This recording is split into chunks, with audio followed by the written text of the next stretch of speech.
Hello everyone. सो कैसे हैं आप लोग? आप सबका लेजेंडरी फिजिक्स बाय नवाज के इस धमाकेदार प्लेटफॉर्म पे स्वागत है गाइस। आज हम लोग एपिसोड नंबर 10 लेकर के आ गए एग्जैक्ट एंड इनएग्जैक्ट डिफरेंशियल इक्वेशन के ऊपर, जो कि हम लोग मतलब डिफरेंशियल इक्वेशन जो मैथमेटिकल फिजिक्स के पॉइंट ऑफ व्यू से चल रहा है उसके अंदर। और एपिसोड नंबर 9 में हम लोग एग्जैक्ट और इनएग्जैक्ट को समझ चुके थे। एपिसोड 9 में ही, इसके प्रीवियस वाला लेक्चर में एग्जैक्ट इनएग्जैक्ट को समझ चुके थे। आज का जो लेक्चर है वो कंप्लीटली बेस्ड होगा इंटीग्रेटिंग फैक्टर के ऊपर। इंटीग्रेटिंग फैक्टर, सारा कॉन्सेप्ट, सारा डिटेल्स, सारा बात सब कवर होगा इस वीडियो में इंटीग्रेटिंग फैक्टर के बाद। ये वीडियो देखने के बाद आपका इंटीग्रेटिंग फैक्टर एकदम 100% पक्का हो जाएगा। हर टाइप का सवाल सारा कवर कर देंगे इस वीडियो में हम, ठीक है। बस आपको बने रहना है वीडियो के साथ। हो सकता है वीडियो थोड़ा लंबा हो जाए, लेकिन हम आपको गारंटी देते हैं कि इस वीडियो को देखने के बाद आपको ऐसा एक भी फील नहीं होगा, एक मिनट भी आपका वेस्ट हुआ है इस वीडियो को देखने के बाद। यहां पर ये इसका रहा लेक्चर प्लानर। एक बार आपको हम लेक्चर प्लानर समझा देते हैं। एक इंपॉर्टेंट बात आपको हम बोलेंगे कि इंटीग्रेटिंग फैक्टर आपको तभी समझ में आएगा, इंटीग्रेटिंग फैक्टर आपको तभी समझ में आएगा, मतलब तब जाके समझ में आएगा जब आप ढेर सारा सवाल लगा लीजिएगा ये वीडियो में। लेकिन हर एक बात, हर एक पॉइंट इंटीग्रेटिंग फैक्टर का आपको समझा देंगे। यहां पर देखिए, पहले हम लोग क्या करेंगे, इंटीग्रेटिंग फैक्टर को फील करेंगे, डेफिनेशन समझेंगे उसका, बढ़िया फील लेंगे। 2 सवाल अभी आपको हम करवाएंगे इसमें और एकदम फील हो जाएगा आपको इंटीग्रेटिंग फैक्टर क्यों पढ़ना है। उसके बाद फिर इंटीग्रेटिंग फैक्टर में 2 चीज हम लोग पढ़ते हैं। एक इंटीग्रेटिंग फैक्टर में इंस्पेक्शन मेथड पढ़ते हैं, और दूसरा 5 तरह का फॉर्म होता है इंटीग्रेटिंग फैक्टर का। 5 तरीका होता है इंटीग्रेटिंग फैक्टर को निकालने का। वो 5 फॉर्म्स पढ़ेंगे जो कि एग्जाम के लिए बहुत इंपॉर्टेंट है। ये वाला पार्ट एग्जाम के लिए बहुत इंपॉर्टेंट है, ठीक है। और आपको फिर होमवर्क मिलेगा। ये जो 5 फॉर्म्स आपको हम पढ़ाएंगे इंटीग्रेटिंग फैक्टर का, इसके ऊपर ढेर सारा सवाल आपको होमवर्क में टेलीग्राम चैनल पे पीडीएफ के फॉर्म में दिया हुआ है। इवन इस लेक्चर में जो भी हम पढ़ाएंगे वो सारा आपको टेलीग्राम चैनल में पीडीएफ फॉर्म में मिल जाएगा। टेलीग्राम चैनल का नाम है लेजेंडरी फिजिक्स नवाज। उसको जाइए सब्सक्राइब करिए मजाक कर रहे हैं, जाइए उसको और जाकर के सब्सक्राइब करिए मन करे तो। और उसके बाद फिर आप वहां से इसका नोट्स ले सकते हैं। एपिसोड 10 करके इसका नोट्स डला हुआ है, वहां से आप इसका नोट्स देखिए। लास्ट में एकदम स्क्रॉल करके एकदम नीचे जाइए, वहां आपको ढेर सारा क्वेश्चन इस वाले लेक्चर के ऊपर बेस्ड मिलेगा। जब तक आप वो सारा सवाल नहीं लगाते हैं तब तक आप ये कंफर्म नहीं हो सकते हैं कि आपका एग्जाम में मार्क्स उससे आ सकता है। हाँ, ये वीडियो को देखने के बाद आप पक्का हो सकते हैं, लेकिन अगर उन सवालों को आप लगा लेते हैं तो आप एकदम पक्का हो जाइएगा इस टॉपिक के ऊपर। यहां ये वीडियो को देखने के बाद 90% आपका काम हो जाएगा। 90 नहीं, 80% कह सकते हैं। 20% आपको खुद से थोड़ा सा मेहनत करना पड़ेगा, सवाल लगाना पड़ेगा, आंसर भी उसमें प्रोवाइडेड है। आइए ज्यादा बात नहीं करते, हम लोग वीडियो को स्टार्ट करते हैं। वीडियो को स्टार्ट करने से पहले 2 मिनट आपको हम एक चीज बोलना चाहेंगे, उसके बाद हम स्टार्ट करेंगे वीडियो। हम बस एक ही चीज बोलना चाहेंगे कि आप जीवन में जो भी काम कर रहे हो, जो भी काम, कोई भी काम आप कर रहे हो, अगर वो काम आपको करने में बहुत कष्ट होता है, लगता है कि यार ये तो बहुत मुश्किल है, बहुत मुश्किल होगा अभी तो वहां तक पहुंचना है, तो आप सही रास्ते में हैं। अगर वो काम आपको करने में डिफिकल्टी हो रहा है तो, क्योंकि अगर वो काम इजी लगेगा, आसान लगेगा, तब इसका मतलब है कि वो काम कोई भी कर सकता है। और फिर अभी आपको भले वो करने में मजा आ रहा हो, अभी भले आपको वो आउटपुट दे रहा हो, लेकिन आगे चल के हो सकता है कि वो जो आपका काम है मन पसंदीदा, उसको कोई और बहुत इजीली कर लेगा और उसको ऑक्यूपाई कर लेगा। तो आप जो भी काम कर रहे हैं, that should be really very, मतलब आपको फील होना चाहिए डिफिकल्ट है और मेरे पास टैलेंट है इसको करने का, ये हर कोई नहीं कर सकता है। अगर ऐसा आपको फील हो रहा है तो आप एकदम सही रास्ता में। और उम्मीद करते हैं जो लोग मेहनत करते होंगे वो तो, उनको तो ऐसा लगता ही होगा, ठीक है। चलिए कोई नहीं, आप समझ गए हम क्या बोलना चाह रहे हैं। आइए हम लोग वीडियो स्टार्ट करते हैं और सबसे पहले इंटीग्रेटिंग फैक्टर को डेफिनेशन से फील करते हैं। उसके बाद हम लोग 2 सवाल लेंगे, ज़्यादा बात नहीं करते हैं, फटाफट हम लोग करते हैं इसको, है ना। हम आपका टाइम बहुत जान रहे हैं कि कितना कीमती है हम एक भी टाइम वेस्ट नहीं करेंगे आपका। जो इंपॉर्टेंट बात कहना था वो हम बता चुके हैं आपको। चलिए फटाफट हम लोग इंटीग्रेटिंग फैक्टर को पहले डेफिनेशन से समझते हैं, ठीक है। वीडियो हम पूरा कोशिश करेंगे ज़्यादा लंबा नहीं करने का, जितना बात है मुद्दे वाला एकदम वही बात हम लोग करेंगे और बढ़िया बढ़िया चीज़ आपको हम बताएंगे, ठीक है। चलिए आइए हम लोग देखते हैं पहले। मार्कर कहाँ चला गया? चलिए देखिए, मार्कर मिल गया। हाँ देखिए यहाँ पर ध्यान से, सबसे पहले आपको हेडिंग लिखना है। शाम का बज रहा है 6:30, हेडिंग लिखना है आपको integrating factor. Integrating factor as the name suggest, जैसा कि इसका नाम ही है, इसका नाम से ही मालूम चल रहा है, इसको शॉर्ट में हम लोग IF लिखते हैं। जैसा इसका नाम ही से पता चल रहा है, इंटीग्रेटिंग फैक्टर मतलब वो चीज जिसके वजह से, जिसको करने से, जिसके मदद से इंटीग्रेशन पॉसिबल हो पा रहा है। अब ऐसा नहीं कि बिना इसके पॉसिबल नहीं होगा, हम समझाते हैं क्या हम बोलना चाह रहे हैं। सबसे पहले हम ना यहाँ पर एक एग्जाम्पल लेते हैं इसको समझने के लिए। पिछले बार भी आपको बताए थे। इससे होता क्या है, पहले हम यहाँ पर ये लिख देते हैं, इससे होता क्या है, इससे फायदा क्या है इंटीग्रेटिंग फैक्टर का। फायदा ये है कि मेरे पास बहुत सारा ऐसा डिफरेंशियल इक्वेशन होता है एग्जैक्ट। पहले आपको पिछला वाला एपिसोड नहीं देखा है, पिछला एपिसोड, तो कोई मतलब नहीं इस लेक्चर को देखने का, कोई मतलब नहीं है, बंद करिए जाइए अगर आपको पिछले वाला एपिसोड नहीं देखा हुआ तो मजाक कर रहे थे भाई, बंद करके मत जाना। तो यहां पर हम लोग लिखते हैं एग्जैक्ट डिफरेंशियल इक्वेशन जो होता है, सॉरी एग्जैक्ट क्यों बोल रहे हैं हम, इनएग्जैक्ट डिफरेंशियल इक्वेशन जो होता है, इनएग्जैक्ट डिफरेंशियल इक्वेशन, उसको हम लोग कन्वर्ट करते हैं एग्जैक्ट डिफरेंशियल इक्वेशन में। इनएग्जैक्ट डिफरेंशियल इक्वेशन को एग्जैक्ट डिफरेंशियल इक्वेशन में कन्वर्ट करते हैं इंटीग्रेटिंग फैक्टर की मदद से। मतलब वैसा टूल है इंटीग्रेटिंग फैक्टर जिससे किसी इनएग्जैक्ट को एग्जैक्ट में कन्वर्ट करते हैं। इनएग्जैक्ट का मतलब आपको हम बता चुके हैं, करली एम बाई कर, अब देखिए ये पिछले वाला एपिसोड का आ गया, बिना पीछे वाला एपिसोड देखे आप इसमें आ ही नहीं सकते हैं, कोई मतलब ही नहीं है इसमें आने का। थोड़ा सा रूड आपको लगेगा बट बिना उसके कोई मतलब ही नहीं है भाई। इस लेक्चर में क्या समझ में ही क्या आएगा आपको जब आपको वो देखा ही नहीं इससे पहले वाला, तो ठीक है। इसमें पूरा पिछले वाला एपिसोड का सारा कॉन्सेप्ट यूज होगा। 50 मिनट का वीडियो है, मजाक नहीं है वो, ठीक है। तो यहां पर curly m by curly x is equal to curly n by curly y. जब ये इक्वल नहीं होता, अब ये करली का क्या मतलब है, ये पहले वाला एपिसोड में इक्वल जो नहीं होता है, तो उसको जब हम लोग इक्वल बनाते हैं, curly n by curly x is equal to curly n by curly y. जब कोई डिफरेंशियल इक्वेशन में ये चीज इक्वल नहीं होता है और जब उसको हम लोग इक्वल बना लेते हैं, और किसके मदद से बनाते हैं, ये ट्रांसफॉर्मेशन, ये जो ट्रांसफॉर्मेशन है इनएग्जैक्ट से एग्जैक्ट करने में, ये ट्रांसफॉर्मेशन में जो चीज जो क्वांटिटी काम आता है उसको बोलते हैं इंटीग्रेटिंग फैक्टर। ठीक, चलिए अभी हम लोग एग्जांपल देखते हैं भाई, बिना एग्जांपल के कुछ समझ नहीं आएगा। आइए एग्जांपल देखते हैं, डेफिनेशन लिखेंगे अभी हम लोग, पहले एग्जांपल देख लेते हैं इसका यूज। एग्जांपल से एकदम ये फील हो जाएगा इंटीग्रेटिंग फैक्टर, ठीक है। चलिए पहले हम लोग एक एग्जांपल लेते हैं यहाँ पर। एग्जाम्पल है मेरे पास, आपको हम पहले बता चुके हैं। इसका जो PDF फाइल है उसको कहाँ से डाउनलोड करना है, टेलीग्राम चैनल से डाउनलोड करना है। जल्दी जल्दी हम खोल लेते हैं फाइल एक बार। हाँ, ये है आपका रहा, ये रहा खूबसूरत एग्जाम्पल, और इससे हम आपको समझाएंगे। क्वेश्चन नंबर 1 मान सकते हैं आप इसको, ठीक है। क्या भैया इसमें x dy minus y d x, इस वीडियो में हम लोग टोटल 7 क्वेश्चंस करेंगे, ये वाला को मिला के 7 क्वेश्चन। तो ये है आपका क्वेश्चन दिया हुआ है, ठीक है। वाई डी एक्स यही है, एकदम यही क्वेश्चन है। चलिए देखिए, ये आपको सवाल दिया हुआ है। अब आप इसमें से अगर देखिएगा तो आपका फॉर्मेट क्या होता है, m d x plus n d y equals to 0, ये फॉर्मेट होता है। तो आप यहां से देख सकते हैं m का वैल्यू कितना मिल रहा है, m का वैल्यू मिल रहा है माइनस वाई, और n का वैल्यू कितना मिल रहा है, एन डी वाई है ना, तो n का वैल्यू मिल रहा है x के बराबर। तो यहां से अगर आप निकालिएगा करली m बाई करली x, क्या निकालिएगा, करली m बाई करली x। तो करली x नहीं निकालते हैं यहाँ पर, सॉरी लगता है ना हम गलती कर दिए यहाँ पर लिखने में। यहाँ पर y होगा और यहाँ x होगा, आई एम सॉरी यहाँ पर x होता है, यहाँ पर करली y होगा और यहाँ पर हो जाएगा करली x, ये फॉर्म होता है, ठीक।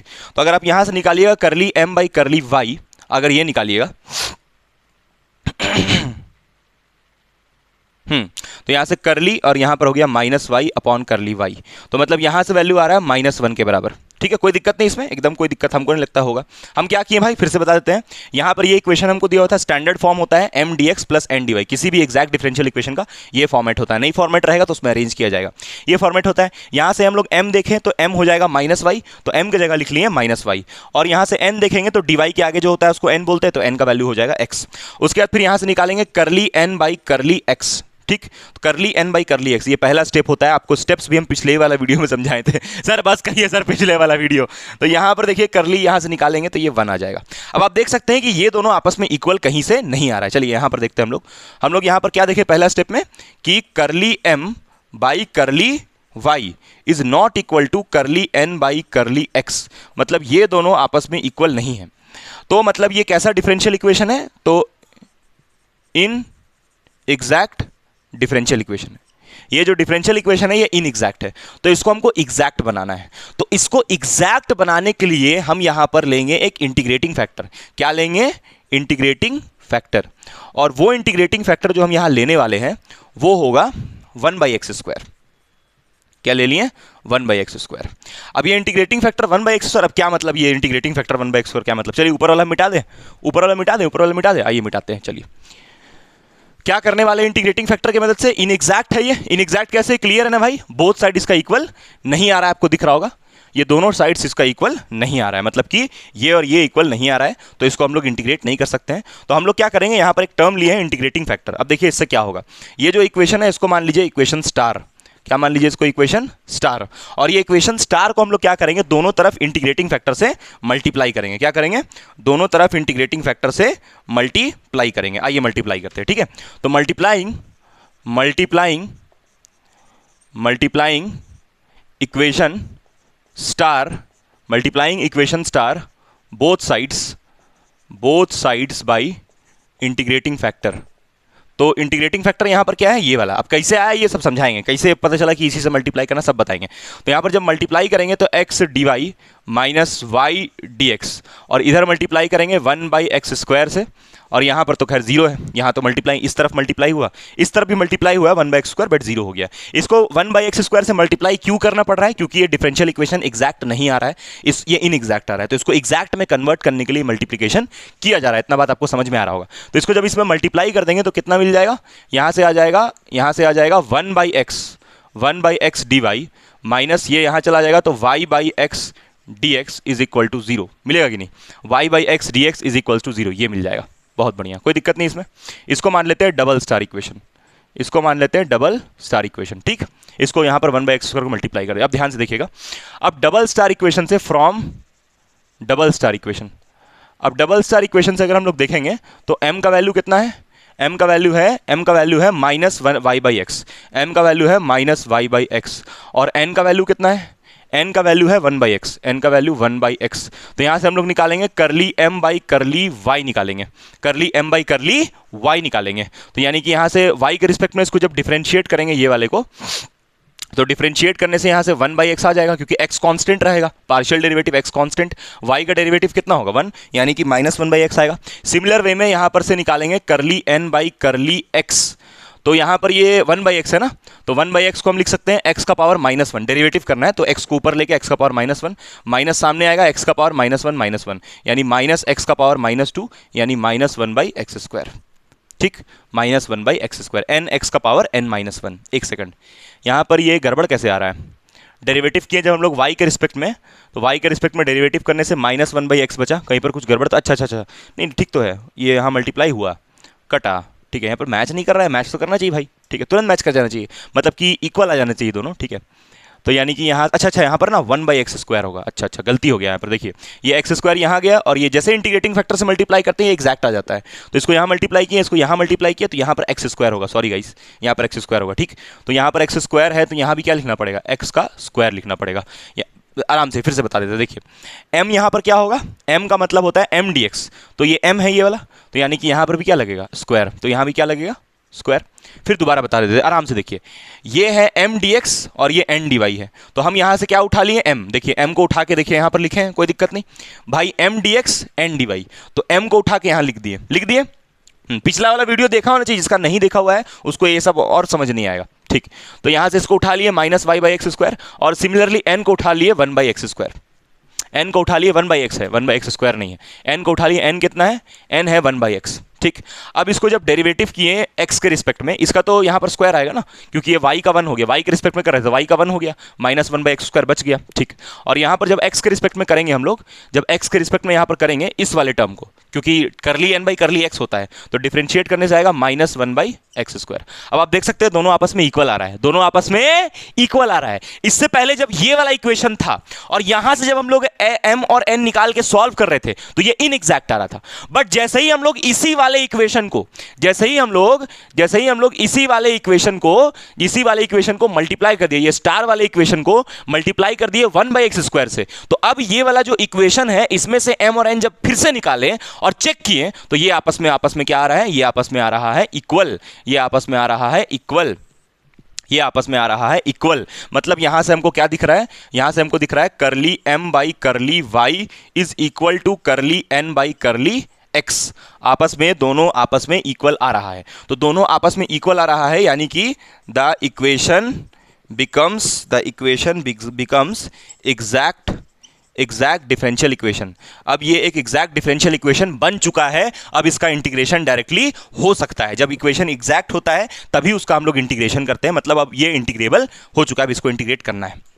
समझ में आ रहा है कि नहीं आ रहा है? तो ये तरीका हुआ किसी भी गिवन डिफरेंशियल इक्वेशन को इनएग्जैक्ट से एग्जैक्ट करने का। और उसके लिए हम लोग क्या किए, यहां पर एक टर्म यूज किए जो कि x के टर्म में था, उसको बस मल्टीप्लाई कर दिए। लेकिन और ये जो टर्म जिससे मल्टीप्लाई हम लोग कर रहे हैं इस इक्वेशन को, ताकि ये इनएग्जैक्ट से क्या बन जाए, इनएग्जैक्ट से क्या बन जाए, एग्जैक्ट बन जाए, वो टर्म को बोल रहे हैं इंटीग्रेटिंग फैक्टर। समझ में आया होगा। और अभी करते हैं और समझते हैं इसको बढ़िया से। मिटाए इसको हम, चलिए मिटाए, लिख लिए, मिटाए, आइए ठीक है, चलिए मिटाते हैं इसको। तो हम लोग क्या करेंगे, ये जो मेरे पास इक्वेशन था, अरे यार मिटा क्यों दिए हम, यहां पर से लिखना था इक्वेशन, चलिए कोई बात नहीं, फिर से लिख लेंगे। तो ये जो मेरे पास इक्वेशन था अब ये एग्जैक्ट बन चुका है, तो अब इसका इंटीग्रेशन पॉसिबल है। तो एक बार हम फिर से इक्वेशन लिख लेते हैं यहाँ पर, कोई दिक्कत वाला बात नहीं, मिटा दे पूरा ना। चलिए, तो जो इक्वेशन हम लोग अभी लेके आए थे, मतलब डबल स्टार इक्वेशन, उसको हम दोबारा से लिख लेते हैं, ठीक है। डबल स्टार इक्वेशन दोबारा से लिख लेते हैं, है ना। और डबल स्टार इक्वेशन का आप सॉल्यूशन निकालेंगे, है ना। तो डबल स्टार इक्वेशन जो था मेरे पास, डबल स्टार इक्वेशन जो अभी हम बनाए थे ना यहाँ पर, डबल स्टार इक्वेशन क्या बनाए थे, डबल स्टार इक्वेशन यहाँ से देख लेते हैं हम एक बार, ठीक है। डबल स्टार इक्वेशन हम लोग बनाए थे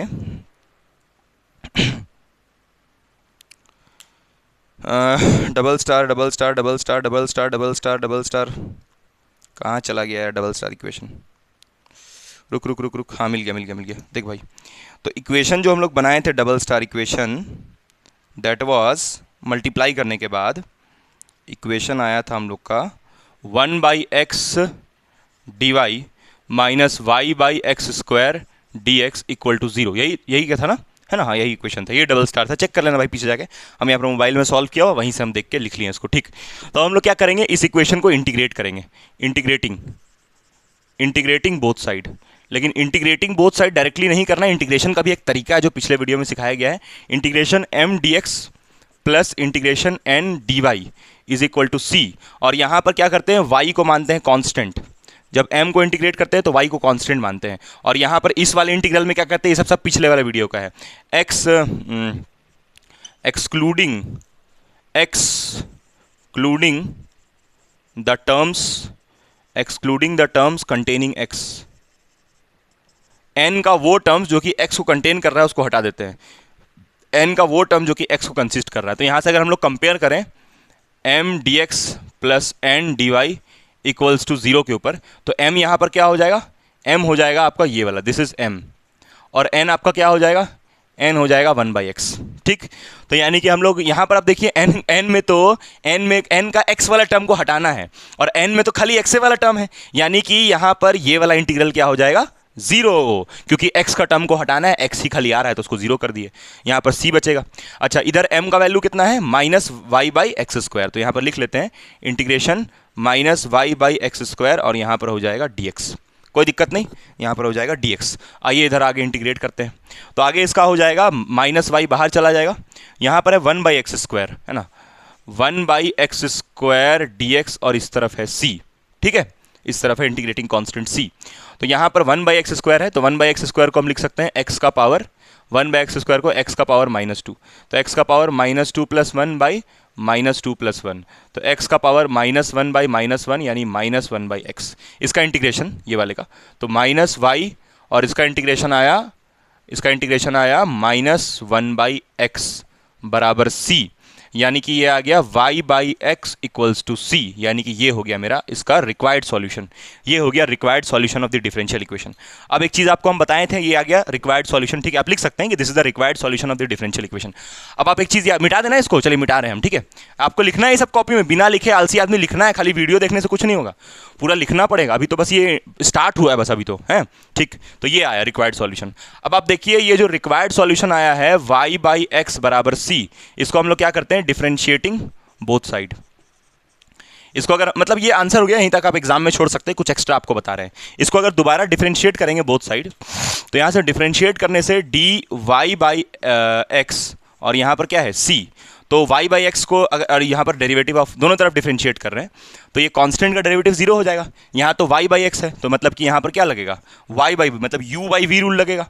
u/v रूल मतलब x² का स्क्वायर, और यहाँ पर क्या होगा, x² का स्क्वायर हो गया, x बाहर हो जाएगा, डेरिवेटिव होगा y का माइनस, फिर यहाँ पर क्या लेंगे हम लोग, फिर यहाँ पर हम लोग ले लेंगे x को बाहर और डेरिवेटिव करेंगे y का। भाई u/v रूल लगा रहे हैं, ठीक है, u/v।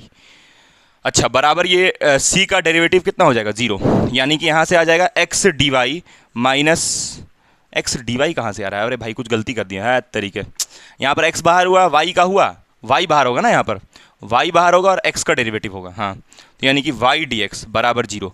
अब आप देख सकते हैं जाके कि यही मेरा स्टार इक्वेशन था, स्टार इक्वेशन जो था वो वापस आ गया, यही स्टार इक्वेशन था जिसका सॉल्यूशन हम लोग ये निकाले थे, और उसका सॉल्यूशन को डेरिवेटिव किए तो वापस वही इक्वेशन घूम के आ गया। ये पहचान है कि मेरा जो ये सॉल्यूशन है ये एग्जैक्ट डिफरेंशियल का है, क्योंकि इसको डायरेक्ट डिफरेंशिएट करके वापस वही इक्वेशन आ जा रहा है। खैर चलिए, तो आपको हम बस इतना ही समझाना चाहते थे कि ये इंटीग्रेटिंग फैक्टर हम लोग कैसे निकालते हैं, इंटीग्रेटिंग फैक्टर कैसे निकालते हैं, आई मीन क्या है इंटीग्रेटिंग फैक्टर का यूज़ क्या है, ये समझाएं आपको। चलिए अब एक काम करते हैं, डेफिनेशन लिखते हैं इंटीग्रेटिंग फैक्टर का, फटाफट मिटाए ना ये सब। ओके, तो ये तो एक्स्ट्रा नॉलेज हम आपको दिए, कोई जरूरत नहीं है इसका, यहाँ पर लिख देते हैं हम पहले, ठीक है, डेफिनेशन फटाफट। अब इंटीग्रेटिंग फैक्टर इस केस में, ये वाला सवाल के केस में इंटीग्रेटिंग फैक्टर क्या था हम लोग का, इस केस में इंटीग्रेटिंग फैक्टर था 1/x², जो कि हम आपको बता दिए, आप खुद से ये फाइंड आउट नहीं किए, ये हम आपको बताए थे कि ये इस चीज से मल्टीप्लाई कीजिए तो ये इक्वेशन इनएग्जैक्ट से क्या बन जाएगा, एग्जैक्ट। चलिए हम लोग यहां पर लिखते हैं, डेफिनेशन लिखते हैं, उसको डिफाइन करते हैं, डेफिनेशन लिखते हैं इंटीग्रेटिंग फैक्टर का। डेफिनेशन क्या है, ठीक है, समटाइम्स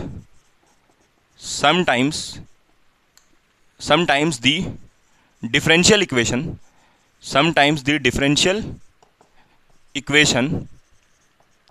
मतलब हम लोग ऑब्वियसली बात कर रहे हैं एग्जैक्ट इनएग्जैक्ट वाला, sometimes the differential equation is इनएग्जैक्ट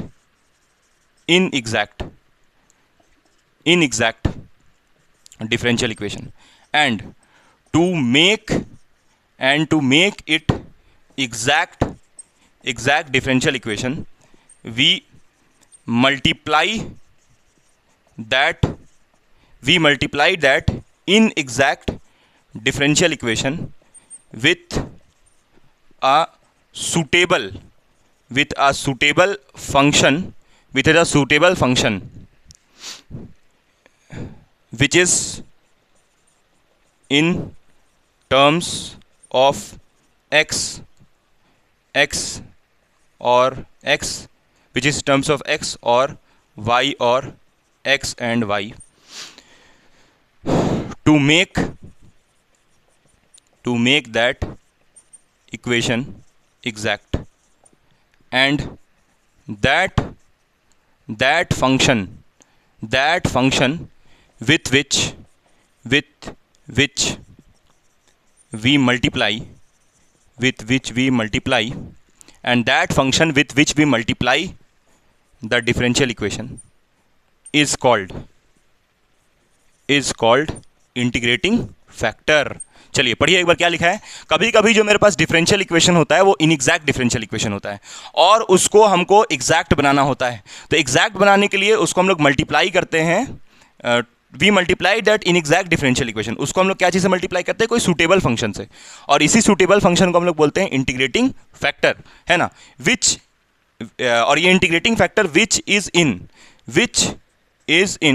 ये जो इंटीग्रेटिंग फैक्टर है ये x का, या तो x का टाइप का होगा, देखिए जैसे यहाँ पर x के फॉर्म में था, या तो ये y के फॉर्म में हो सकता है। y के फॉर्म में मतलब ऐसा भी हो सकता है कि इंटीग्रेटिंग फैक्टर आपका 1/y² हो जाए, या ऐसा हो सकता है कि आपका इंटीग्रेटिंग फैक्टर आपका हो जाए 1/xy, या फिर ऐसा हो सकता है कि इंटीग्रेटिंग फैक्टर आपका हो जाए 1/x²y², या ऐसा हो सकता है कि इंटीग्रेटिंग फैक्टर आपका हो जाए 1/xy, या तो ऐसा, तो इंटीग्रेटिंग फैक्टर आपका कुछ भी हो सकता है, x और y के टर्म में रहेगा, या तो खाली x में रहेगा या तो खाली y में रहेगा, लेकिन कुछ x और y का टर्म ही कंटेन करेगा, है ना, यही लिखे x या फिर y रहे या फिर x एंड y दोनों रहे, है ना, to make that equation exact, ताकि वो जो इनएग्जैक्ट डिफरेंशियल इक्वेशन है उसको एग्जैक्ट बनाया जा सके, और एग्जैक्ट बनाने के बाद with which we multiply the differential equation is called integrating factor. उससे जिस चीज से हम लोग मल्टीप्लाई करते हैं उसको, ताकि वो इनएग्जैक्ट से एग्जैक्ट बन जाए, उस टर्म को बोलते हैं इंटीग्रेटिंग फैक्टर। जिससे मल्टीप्लाई कर रहे हैं उसको बोलते हैं इंटीग्रेटिंग फैक्टर, और ये integrating factor generally x y के टर्म में होता है,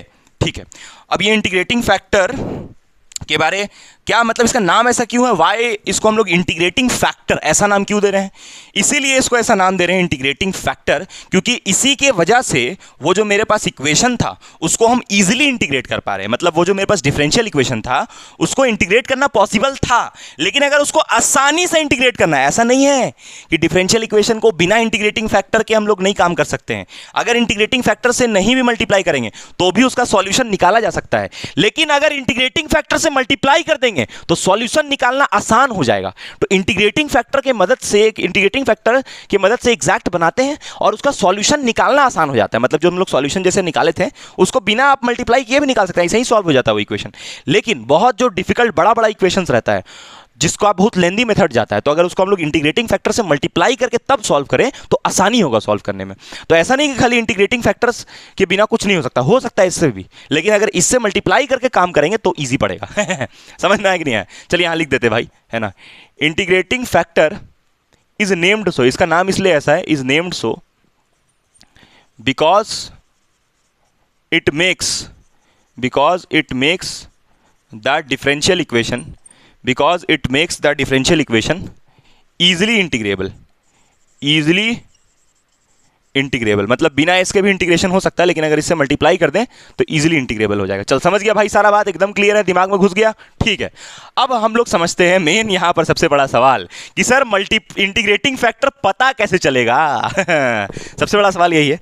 चल वो सवाल को पूरा करने से पहले एक चीज और हम बता दें, इंपॉर्टेंट बात, बहुत इंपॉर्टेंट बात, ठीक है। यहां पर हम लिख देते हैं उस इंपॉर्टेंट बात को, यहां लिख देते हैं, चल बहुत इंपॉर्टेंट बात। वो इंपॉर्टेंट बात ये है, for a given differential equation there can be, note करके लिखना है इसको, बहुत इंपॉर्टेंट है, there can be more than one integrating factors. बहुत इंपॉर्टेंट बात है, मतलब कि अभी जैसे हम 1/x² से मल्टीप्लाई करके उसको इनएग्जैक्ट से एग्जैक्ट किए थे, जरूरी नहीं 1/x² से मल्टीप्लाई करें, आप इंटीग्रेटिंग फैक्टर कुछ और भी चुन सकते हैं। मतलब किसी एक इक्वेशन का एक से ज्यादा भी इंटीग्रेटिंग फैक्टर हो सकता है।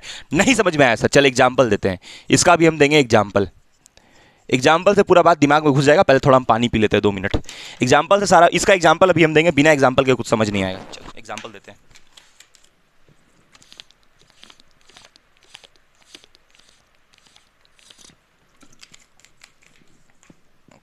वीडियो लंबा हो हमको कोई फर्क नहीं पड़ता है, कोई फर्क नहीं पड़ता, जो पढ़ने वाला बच्चा हो वो देखेगा, हमको कोई फर्क, हम पूरा कोशिश करेंगे वीडियो छोटा बनाने का, लेकिन अब कॉन्सेप्ट तो सब बताना है।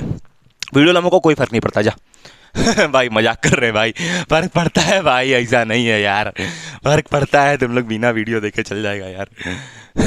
चल भाई, तो ये जो अभी हम लिख रहे थे ना, अभी जो यहाँ पर हम लिखे थे नोट, उसको हम समझाते हैं। चल ठीक, देख भाई कैसे करेंगे, देख यहां पर हम दे रहे एग्जांपल दे रहे हैं। क्या चीज का एग्जांपल समझाते हैं? क्वेश्चन नंबर 2 मान ले इसको, क्वेश्चन नंबर 2 क्या क्वेश्चन है? क्वेश्चन हम लिख रहे हैं एक बार, ठीक है, फटाफट, जल्दी, टाइम नहीं है मेरे पास।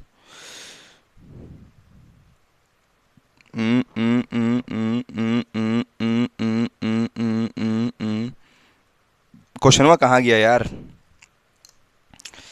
सजना है मुझे, ये गाना अजीब हो गया। चल भाई देखते देखते, ये रहा क्वेश्चन, मिल गया। क्वेश्चन है y dx minus y dx x dy बराबर 0, ये क्वेश्चन है, ठीक है। चल भाई देख, तो ये वाला जो इक्वेशन है ये 100% इनएग्जैक्ट ही होगा ऑब्वियसली। चल जल्दी करते हैं भाई, टाइम ज़्यादा नहीं निकालते। करली m बाई करली y निकालते हैं पहले। तो करली m बाई करली y यानी कि m लेना है, m क्या होगा यहाँ पर? m ये हो जाएगा y अपॉन करली y। अच्छा m dx होता है ना, तो m dx, हाँ ठीक तो है, curly m by curly y, तो ये तो एग्जैक्ट आ रहा है भाई। गलत क्वेश्चन छाप लिए क्या हम? करली x, n कितना है? n का वैल्यू है -x। ओ नहीं, n का वैल्यू है -x, नहीं एग्जैक्ट नहीं आ रहा, ठीक है माइनस बना रहा है। देख ये इनएग्जैक्ट आ रहा है, कैसे इनएग्जैक्ट आया? पहले यहाँ से हम m उठा लिए, m कैसे उठाएं?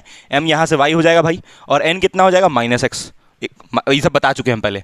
तो यहाँ से हमको दिख रहा है curly m by curly x is not equal to curly y होता है यहाँ पर, is not equal to curly n by curly x, ये इक्वल नहीं आ रहा है, तो इसको इक्वल बनाना है। इसको इक्वल बनाने के लिए इंटीग्रेटिंग फैक्टर हम लेंगे। तो एक काम करते हैं, इसका इंटीग्रेटिंग फैक्टर हम ले लेते हैं 1/x² लेते हैं इसका इंटीग्रेटिंग फैक्टर।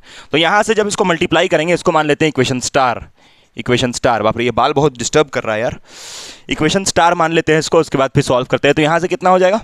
यहाँ से 1/x² से इसको मल्टीप्लाई करेंगे तो यहाँ पर हो जाएगा y dx minus x dy is equal to 0। 1/x² से इधर भी मल्टीप्लाई किए, इधर भी मल्टीप्लाई किए, ठीक है। तो ये हो जाएगा y/x² dx minus x/x² dy is equal to 0। भाई कहीं पर गलती हो तो माफ मत करना, कमेंट में गरिया देना। चल देख, तो यहाँ से हो जाएगा y/x² dx minus 1/x dy is equal to 0।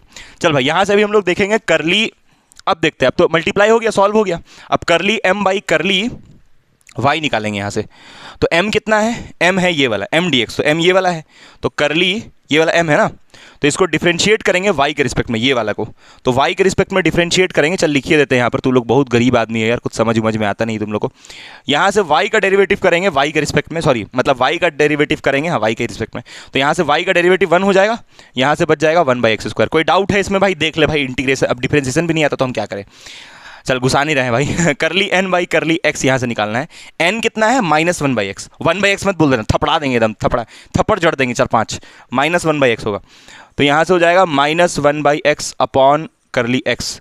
तो यानी कि यहाँ से आएगा, जब ये होगा डिफरेंशिएट 1/x, तो 1/x का डिफरेंशिएशन कितना आता है यहाँ कर देते हैं। देख बहुत लोग को ये भी नहीं आता होगा। x का पावर -1 x का पावर -1 यानी -n x का पावर -2 यानी -x का पावर -2 यानी -1/x²।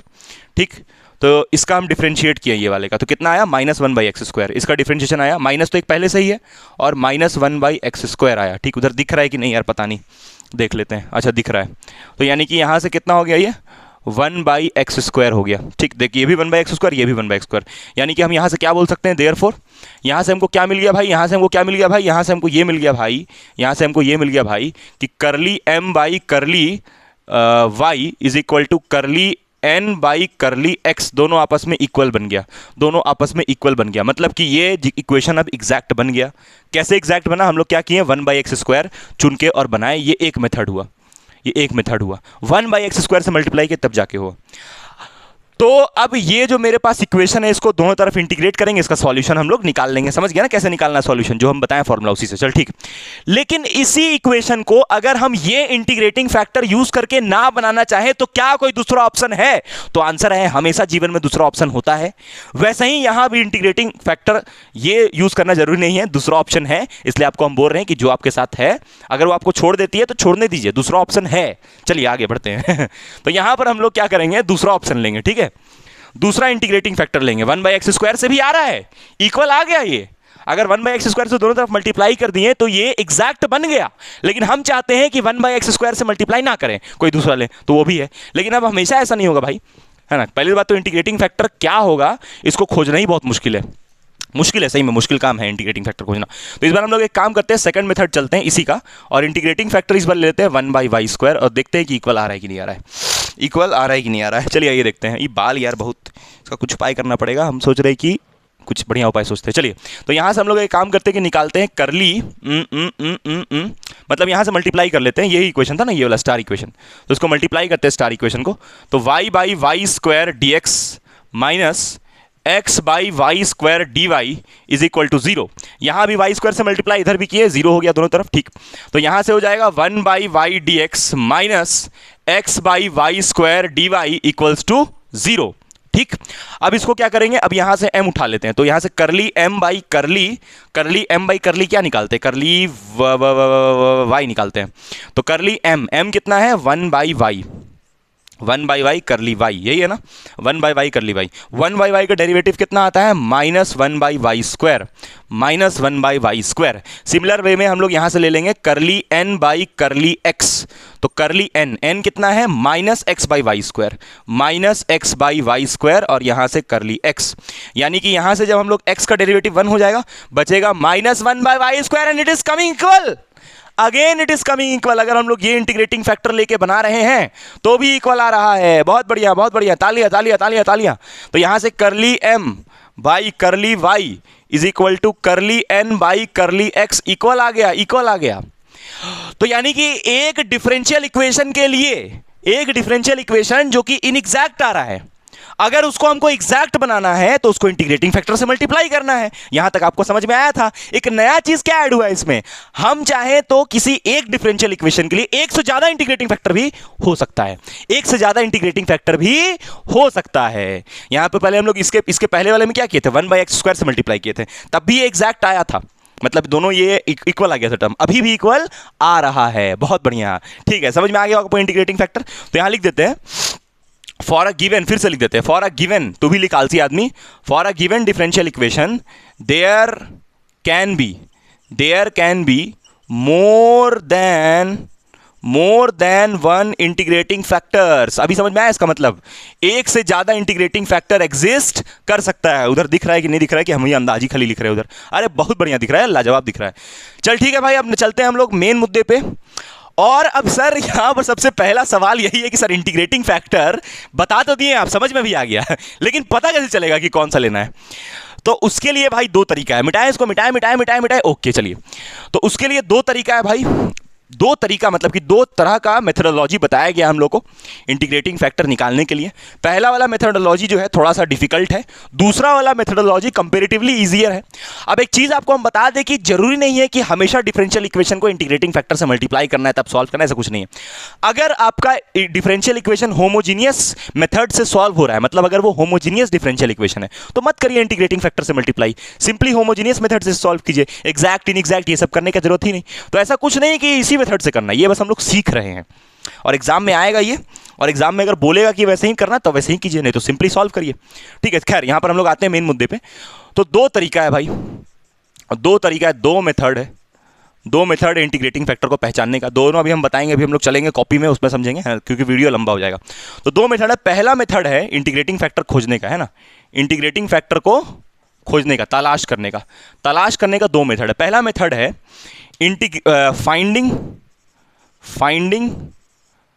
फाउंड बाई, या फिर थोड़ा सा बढ़िया अंग्रेजी लिखते हैं, फाउंड बाई, ओ अंग्रेजी, फाउंड बाई इंस्पेक्शन मेथड, बाप रे बाप, found by inspection method. Inspection method मतलब थोड़ा सोच करके कि अच्छा ये फॉर्मेट है, अच्छा इसमें इसको बैठाएंगे तो काम बन जाएगा, उसको बोलते हैं इंस्पेक्शन मेथड, ठीक। मतलब आपके पास एक टेबल रहेगा, उसमें से आप इंस्पेक्ट कीजिएगा कि ये वाला हम लोग ले लेते हैं, ये वाला ले लेते हैं, इससे काम बन जाएगा। मतलब काम बनाना पड़ेगा, है ना, इंस्पेक्शन करना पड़ेगा। ऐसे नहीं पता चलेगा कि रट लिए भाई कि इससे इसको मल्टीप्लाई करना है, कितना सारा डिफरेंशियल इक्वेशन, इतना सारा फॉर्मेट है, कितना रटिएगा। तो इससे अच्छा कुछ इंटीग्रेटिंग फैक्टर्स को याद रख लीजिए और कुछ डिफरेंशियल इक्वेशंस का फॉर्मेट याद रख लीजिए। ये सिर्फ प्रैक्टिस से ही आएगा आपको, ये सिर्फ प्रैक्टिस से ही आएगा पहचानने। प्रैक्टिस जितना करिएगा उतना आपके लिए अच्छा होगा, है ना। तो इसके बारे हम ज़्यादा डिस्कस नहीं कर रहे हैं इस वीडियो में, क्योंकि ये तो इंस्पेक्शन मेथड वाला जो है, इसमें आपका एक टेबल है, अभी हम आपको टेबल दिखा देंगे, उसका आपको फोटो ले लेना है और उस टेबल में इंटीग्रेटिंग कुछ फॉर्म्स दिया हुआ है, कुछ फॉर्मेट्स दिया हुआ है। इंस्पेक्शन मेथड से कैसे होगा, कुछ फॉर्मेट्स दिया हुआ है। क्या चीज़ का फॉर्मेट्स? डिफरेंशियल इक्वेशन का।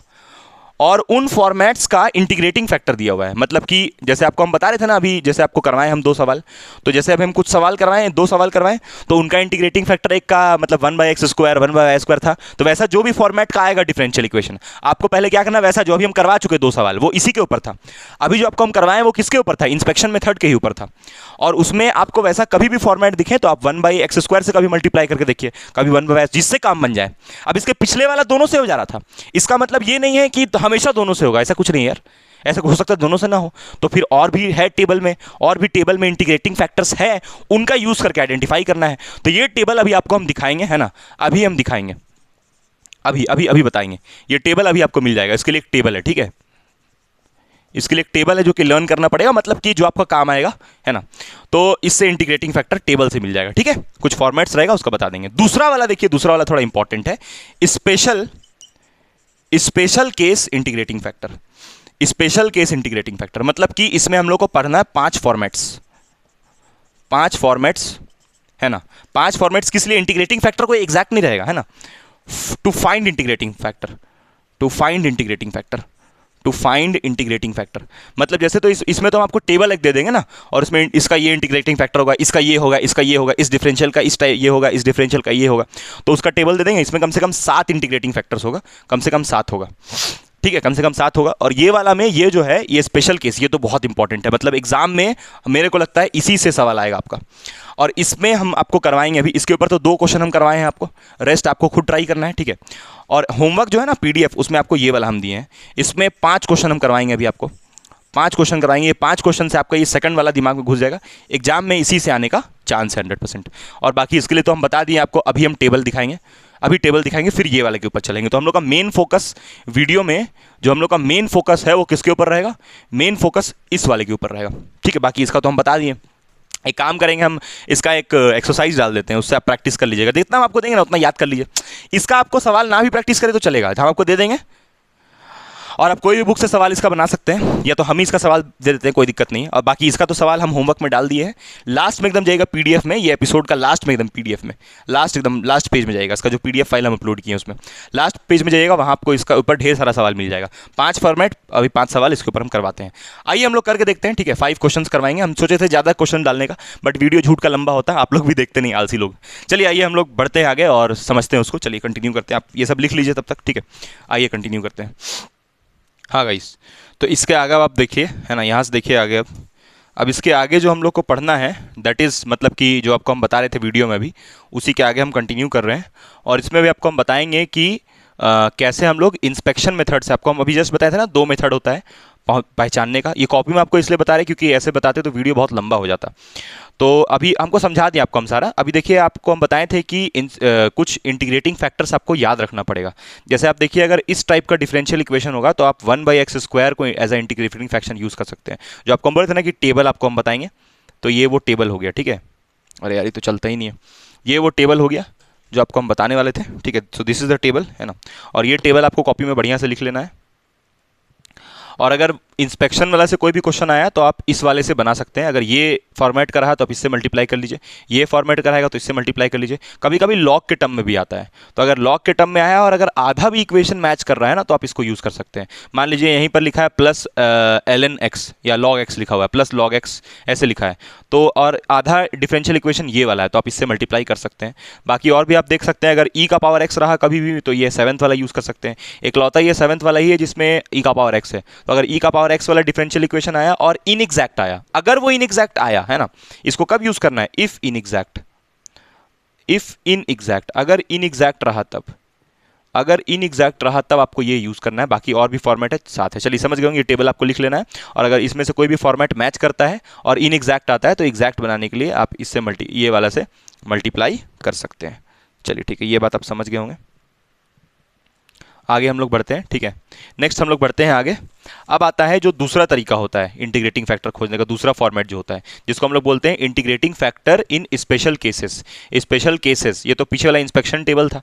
अब यहाँ पर 5 फॉर्म है, आपको हम बताए थे। इसमें से देखिए ये फर्स्ट फॉर्म है, एकदम ध्यान से देखना है, कोई दिक्कत नहीं होगा, आराम से समझिए। देखिए यहाँ लिखा है mx + ny, बहुत अच्छा नोट्स है, हर एक क्वेश्चन प्रोवाइडेड है, बहुत ईजी है, देखते जाइए।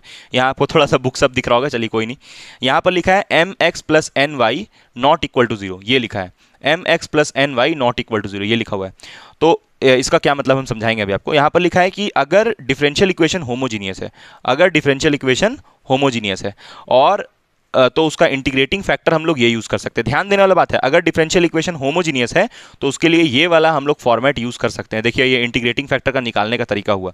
यहाँ पर इंटीग्रेटिंग फैक्टर बराबर क्या लिखा है? 1/mx + ny।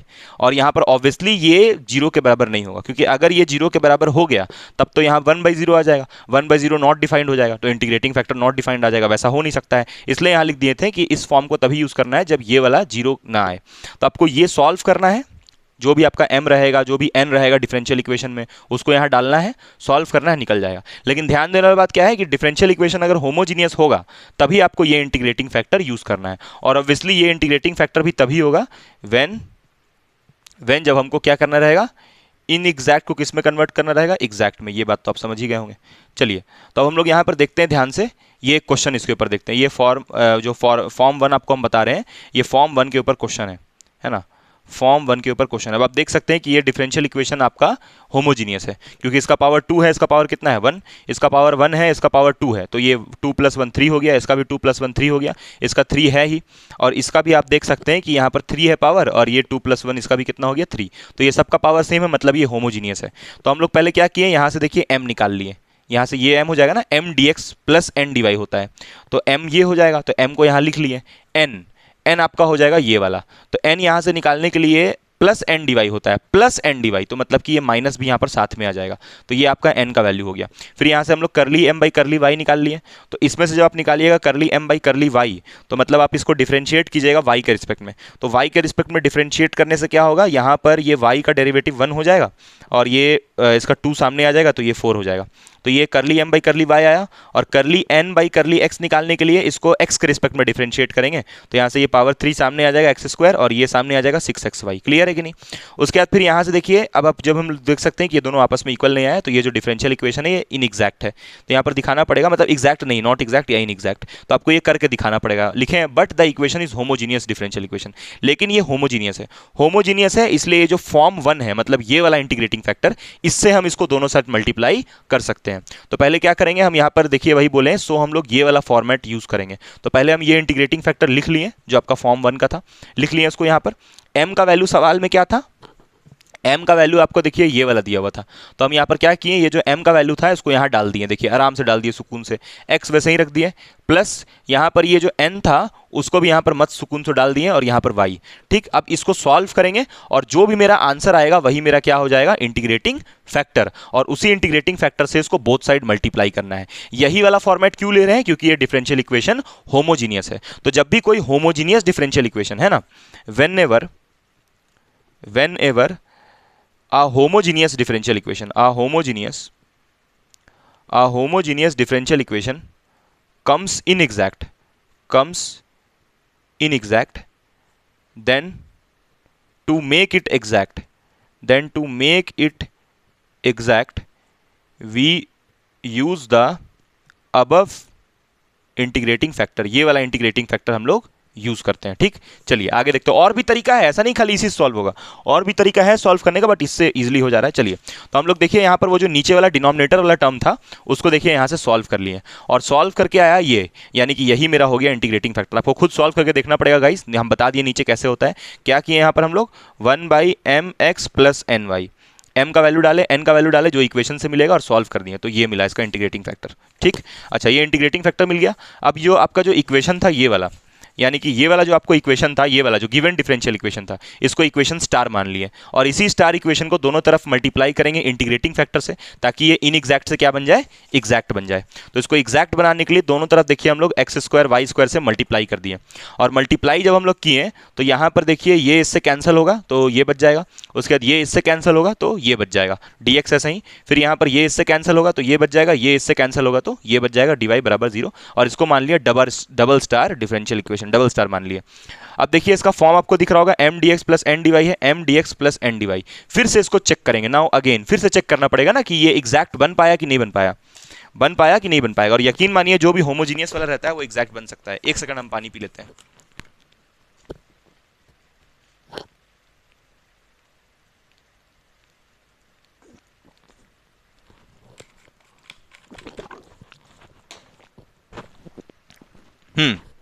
तो ये वाला जो इक्वेशन है इसमें हम लोग ये m ले लिए और ये n ले लिए, और यहाँ से फिर से देखिए अब निकाल रहे करली m बाई करली y, तो m का वैल्यू यहाँ डाल दिए और ये y के रिस्पेक्ट में, तो ये आया है ना, इसको किसके रिस्पेक्ट में, y के रिस्पेक्ट में डिफरेंशिएट किए तो ये आया। फिर यहाँ से n हम लोग ये वाला उठाए थे, ये वाला n उठाए थे, तो इस n को हम लोग यहाँ पर डाल दिए, तो n को यहाँ पर जैसे डाले, और देखिए माइनस भी है यहाँ पर, ध्यान देना यहाँ पर माइनस भी है, तो माइनस के साथ लेना पड़ेगा क्योंकि फॉर्मेट होता है mdx + ndy, तो n यहाँ पर माइनस साइन के साथ है तो माइनस भी साथ में लेना है आपको। इसका पीडीएफ आपको टेलीग्राम में मिल जाएगा। उसके बाद इसको x के रिस्पेक्ट में जब डिफरेंशिएट किए तो -y² आया। अब देखिए दोनों आपस में इक्वल आ गया, तो वही लिखे हैं कि अब इक्वल आ गया, so the equation becomes exact differential equation. अब देखिए मतलब ये वाला इंटीग्रेटिंग फैक्टर से जो गिवन डिफरेंशियल था उसको मल्टीप्लाई करने से ये इक्वेशन एग्जैक्ट बन गया, इक्वल आ रहा है। अब कुछ नहीं करना है, ये जो मेरा ये वाला जो इक्वेशन है, ये वाला, अब इसको मतलब डबल स्टार इक्वेशन, अब इसको दोनों तरफ इंटीग्रेट कर देना है ताकि इसका सॉल्यूशन निकाल सके।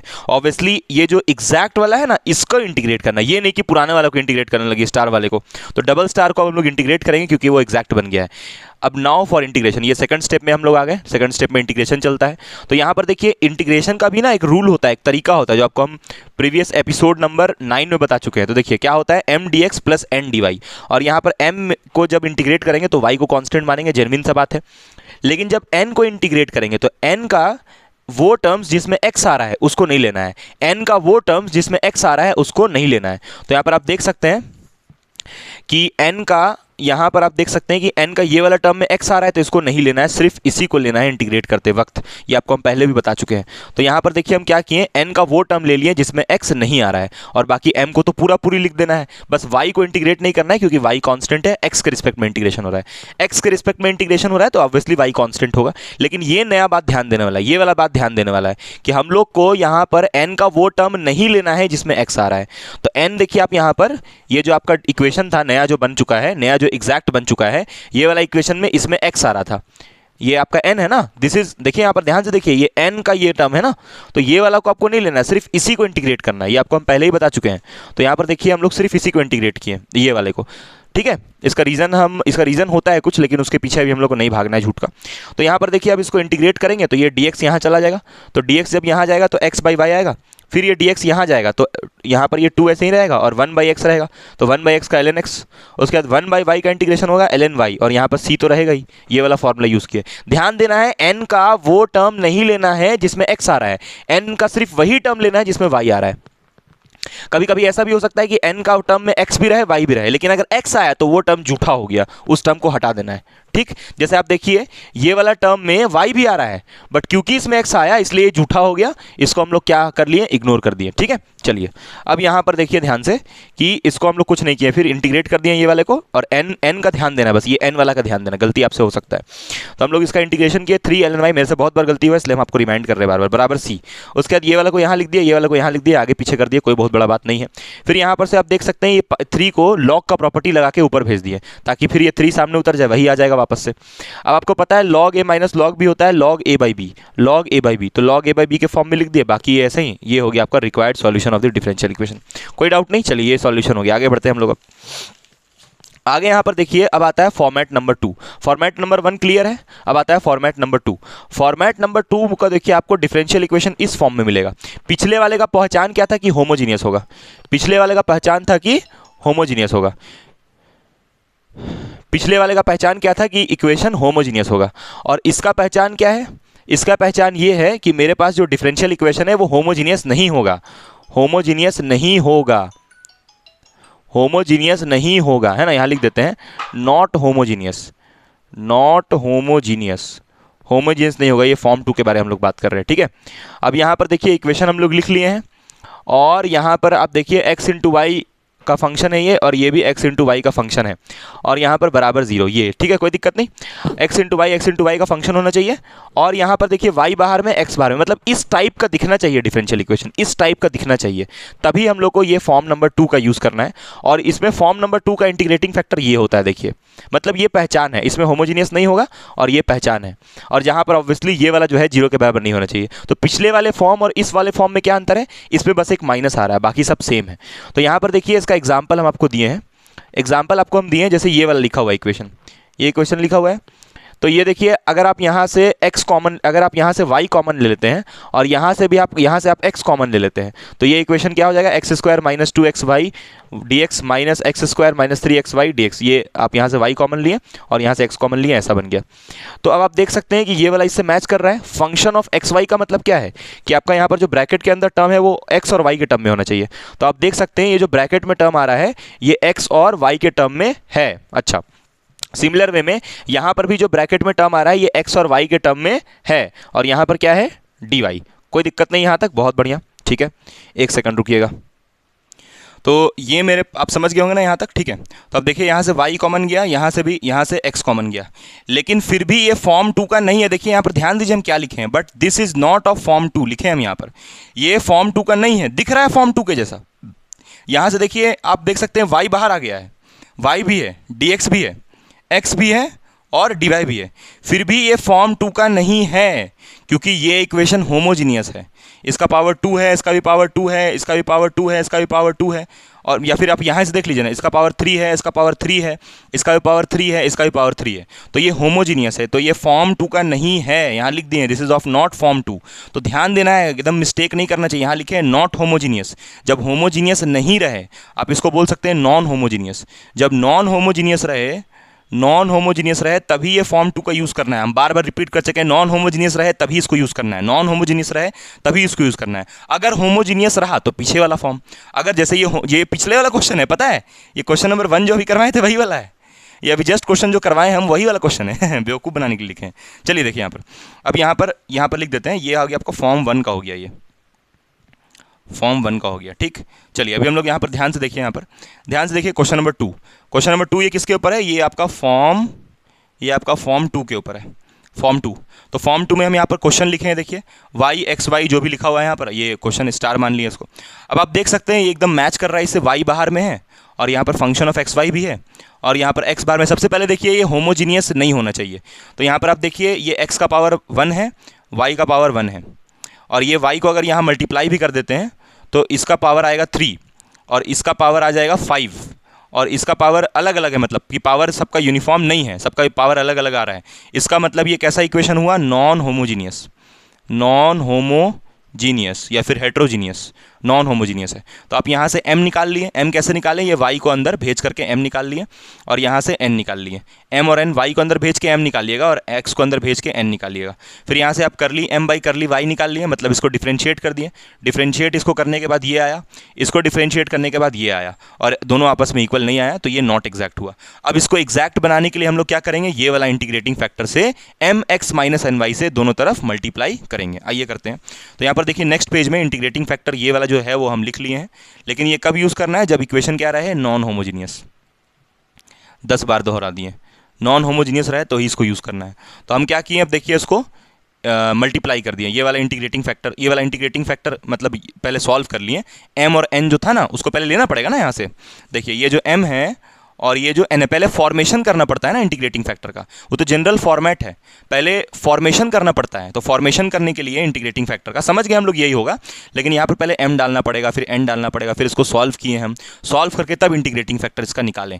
अब ये जो इंटीग्रेटिंग फैक्टर निकल गया उससे हम लोग क्या करेंगे, दोनों तरफ मल्टीप्लाई करेंगे। तो ये वाला इंटीग्रेटिंग फैक्टर से जो स्टार इक्वेशन था, स्टार इक्वेशन समझ रहे हैं, स्टार मतलब जो गिवन डिफरेंशियल इक्वेशन था, इसी को ना, यही ना इनएग्जैक्ट आ रहा है, ये क्या आ रहा है, नॉट एग्जैक्ट, मतलब इनएग्जैक्ट आ रहा है। तो इसको दोनों तरफ हम लोग इंटीग्रेटिंग फैक्टर से मल्टीप्लाई करेंगे। तो यहाँ पर देखिए वही किए हैं, दोनों तरफ इंटीग्रेटिंग फैक्टर ये वाला जो है उससे मल्टीप्लाई कर दिए। देखिए यही वाला था ना इंटीग्रेटिंग, भारी भरकम है थोड़ा सा, तो इसको यहाँ भी मल्टीप्लाई किए, यहाँ भी मल्टीप्लाई किए, मल्टीप्लाई कर लिए। उसके बाद क्या किए, इसको थोड़ा ब्रेक करके लिख दिए, यही वाले को इसी वाले को थोड़ा ब्रेक करके लिख दिए, और इसको भी थोड़ा ब्रेक करके लिख दिए इक्वल टू 0। अब यहाँ से क्या किए कि हम निकाल लिए, फिर से इसको चेक करना पड़ेगा, नाउ अगेन अब चेक करना पड़ेगा कि ये एग्जैक्ट है कि नहीं है, एग्जाम में ये सब करके दिखाना पड़ेगा। तो एग्जैक्टनेस चेक करने के लिए यहाँ से हम लोग क्या किए, करली m बाई करली y, मतलब y के रिस्पेक्ट में इसको डिफरेंशिएट किए तो ये वैल्यू आया, फिर इस वाले को हम लोग x के रिस्पेक्ट में किए तो ये वैल्यू आया। अब देखिए दोनों इक्वल आ गया, मतलब now it becomes exact, now it becomes exact. अब ये एग्जैक्ट डिफरेंशियल इक्वेशन बन चुका है। तो जब ये एग्जैक्ट डिफरेंशियल इक्वेशन बन चुका है, जब ये एग्जैक्ट डिफरेंशियल इक्वेशन बन चुका है तो अब क्या करेंगे हम लोग, सेकंड स्टेप पे आ गए, इंटीग्रेशन।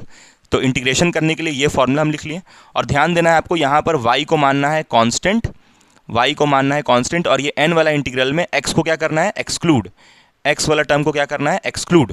तो x y को कांस्टेंट माने, y वाला देखिए m का वैल्यू लिख लिए और n का वैल्यू लिख लिए, और देखिए x वाला जितना टर्म था n के अंदर उसको एक्सक्लूड कर दिए। n पे वापस आइए, n पे वापस आइए, आइए n पे वापस आते हैं। यहाँ पर देखिए ये था आपका n का टर्म, देखिए यहाँ पर ब्रेक करके लिखा हुआ है, यही है ना, m dx plus n dy। तो ये n में देखिए ये x आकर के इसको जूठा कर दिया, तो इसको हटा देना है, वो टर्म लेना है जो y वाला है। तो सिर्फ ये y वाला था, ये प्योर था, तो इसलिए खाली y वाला को लेना है, n के अंदर सिर्फ y वाला को लेना है, x जो जूठा कर दिया इसको, उसको नहीं लेना है। तो यहाँ पर देखिए हम क्या किए हैं, n की जगह में सिर्फ ये वाला लिए हैं, ठीक, तो ये वाला ले लिए और ये माइनस चला गया यहाँ। अब इसको इंटीग्रेट करना है सिंपली, तो इसका इंटीग्रेशन x के रिस्पेक्ट में हो रहा है ना, इधर ये m वाला जो है वो खाली x के रिस्पेक्ट में होता है, y कांस्टेंट होता है, तो y को कुछ नहीं किए, और ये 1/x² का इंटीग्रेशन यहाँ लिख दिए, और ये 2/3 ऐसा ही 1/x का इंटीग्रेशन लिख दिए log x। फिर यहाँ पर ये माइनस यहाँ चला गया तो माइनस यहाँ लिख दिए, 1/3 वैसे ही लिख दिए, और ये 1/y का इंटीग्रेशन हो गया log y, और यहाँ पर ये c तो चलता ही है, ये तो फॉर्मेट है, फॉर्मूला है, उसी में c चलता है, इंटीग्रेटिंग कांस्टेंट, जिसको इंटीग्रेटिंग कांस्टेंट बोलते हैं, या इंटीग्रेशन कांस्टेंट जो कह लीजिए, या फिर आर्बिट्ररी कांस्टेंट, सब चलेगा। तो अब देखिए यहाँ पर से इसका जो इंटीग्रेशन आया उसको यहाँ लिखा हुआ है। फिर हम क्या किए, वही जो पुराना करते हैं, रीअरेंज कर दिए। रीअरेंज करने का मतलब है इन सब में से 3 कॉमन ले लिए और 3 कॉमन लेकर के इधर भेज दिए। तो ये 3 कॉमन लेके इधर भेजेंगे, तो ये 3 कॉमन लेके इधर भेजेंगे तो ये बन जाएगा 3c। क्या बन जाएगा, 3c। तो यहाँ पर एक बार लिख देते हैं, ये बन गया 3c, ठीक। उसके बाद इन सब में से देखिए माइनस सब में से कॉमन ले लिए, तो इन सब में से माइनस कॉमन ले लेंगे तो ये क्या बन जाएगा, -3c। अरे भैया इन सब का 3 को भेज दिया इधर और इन सब में से माइनस कॉमन लेके भेज दिया इधर, तो -3c। अब ये जो -3c है, -3c जो है उसको हम मान लिए c डैश, -3c को मान लिए c डैश, तो ये -3c को c डैश मान लिए, ये सब ऐसे ही का ऐसे ही उतार दिए। और फिर यहाँ पर ये जो पावर 2 था इसको ले गए ऊपर, देखिए माइनस वाला जो था ना ये वाला टर्म, इसका पावर 2 को ऊपर ले गए, c डैश ऐसे ही, ln y ऐसे ही, 1/x ऐसे ही। अब फिर यहाँ पर ये ऐसे ही उतार दिए, log a minus log b, log a minus log b, log a/b, equal to C, required solution आ गया। सिंपल है। तो ये आपका हो गया फॉर्म 2 के ऊपर सवाल हो गया, ये फॉर्म 2 के ऊपर। अब आते हैं फॉर्म 3 के ऊपर। चलिए अब आते हैं फॉर्म 3 के ऊपर। तो फिर से वैसे ही डिफरेंशियल इक्वेशन को अरेंज कर लेना है और इस बार थोड़ा सा इसको समझना पड़ेगा। इस बार इंटीग्रेटिंग फैक्टर देखिए ये होगा, फॉर्मेट 3 के लिए ये इंटीग्रेटिंग फैक्टर होता है। सर ये तो बहुत लंबा है भाई, करना तो पड़ेगा ही, है ना, क्या ही करें। चलिए ध्यान दीजिए यहाँ पर।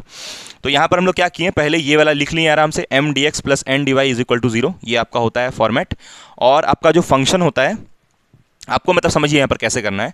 सबसे पहले ना इसके लिए कोई तरीका नहीं है आइडेंटिफाई करने का कि ये इंटीग्रेटिंग फैक्टर यूज़ होगा, आपको हिट एंड ट्रायल यूज़ करना पड़ेगा। मतलब अगर वो सब फॉर्मेट नहीं बैठ रहा है तो आपको ये फॉर्म 3 पे फिर आना है, करना पड़ेगा, एग्जाम में करके देखना पड़ेगा, कोई उपाय नहीं है। वो दोनों का तो फिर भी पहचान है, इसका पहचान वाला वैसा एज सच कुछ नहीं है। अगर किसी को इसका कुछ पहचान आता है तो कमेंट करके बताए, लेकिन इसका ऐसा कोई पहचान नहीं है, हमको तो अभी तक नहीं दिखा कोई पहचान, इसका कोई पहचान नहीं है। अगर वो दोनों फॉर्म्स नहीं फुलफिल हो तब इस फॉर्म पे आना है, सिंपल बात है। और इसका कोई पहचान नहीं है, होमोजीनियस नॉन होमोजीनियस वो सब कोई पहचान नहीं है इसका। इसका पहचान का बस यही तरीका है, देखिए ये फॉर्म लगेगा उसका यही तरीका है पहचान का, ये देखिए। लेकिन ये कोई तरीका नहीं हुआ, ये तो करना ही पड़ेगा आपको। यहाँ से हम लोग को क्या करना है कि ये देखिए यहाँ पर क्या करना है, ये वाला फॉर्मूला यूज़ करना है।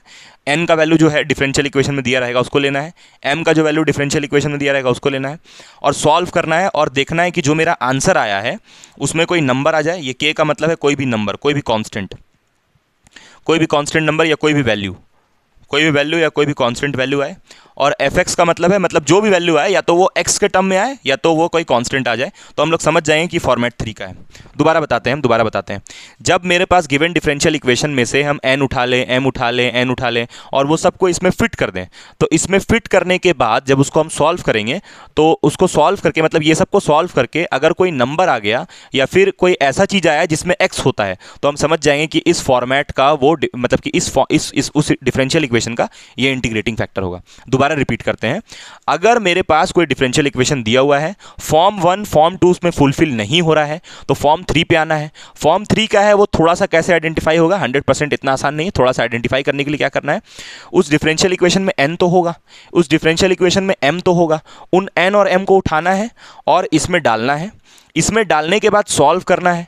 सॉल्व करने के बाद अगर मेरा जो वैल्यू है इसको सॉल्व करने के बाद अगर मेरा जो वैल्यू है वो या तो x आता है, x के टर्म में कुछ आता है, या तो कोई नंबर आता है, कोई कांस्टेंट आता है, तो हमको समझ जाना है कि वो इस फॉर्म का होगा।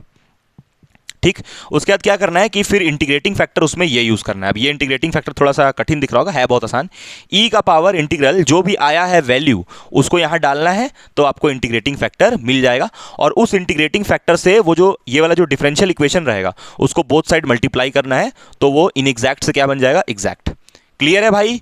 दोबारा रिमाइंड करके देख ले। चल क्वेश्चन बताते हैं। ये आपका क्वेश्चन हो गया उसके ऊपर, फॉर्म 3 का ये क्वेश्चन है, ठीक है। फॉर्म 3 जो है उसके ऊपर क्वेश्चन है। देखिए यहाँ पर क्वेश्चन लिखा हुआ है x² + y² + 2x dx + 2y dy = 0, ये फॉर्म लिखा हुआ है। इसको हम मान लिए स्टार इक्वेशन। ठीक, अब ये वाला में आप देख सकते हैं कि ये आपका हो गया m को यहाँ पर हम जबरदस्त लिख लिए हैं, और ये आपका हो गया n को भी हम लिख लिए हैं। ये आपका n हो गया, ये आपका m हो गया। अब हम यहाँ से कर लिए m/y निकाल लिए, इसको निकाल लिए। देखिए दोनों को निकाल लिए डिफरेंशिएट करके, ऑब्वियसली दोनों इक्वल नहीं आ रहा है, एग्जैक्ट नहीं आ रहा है।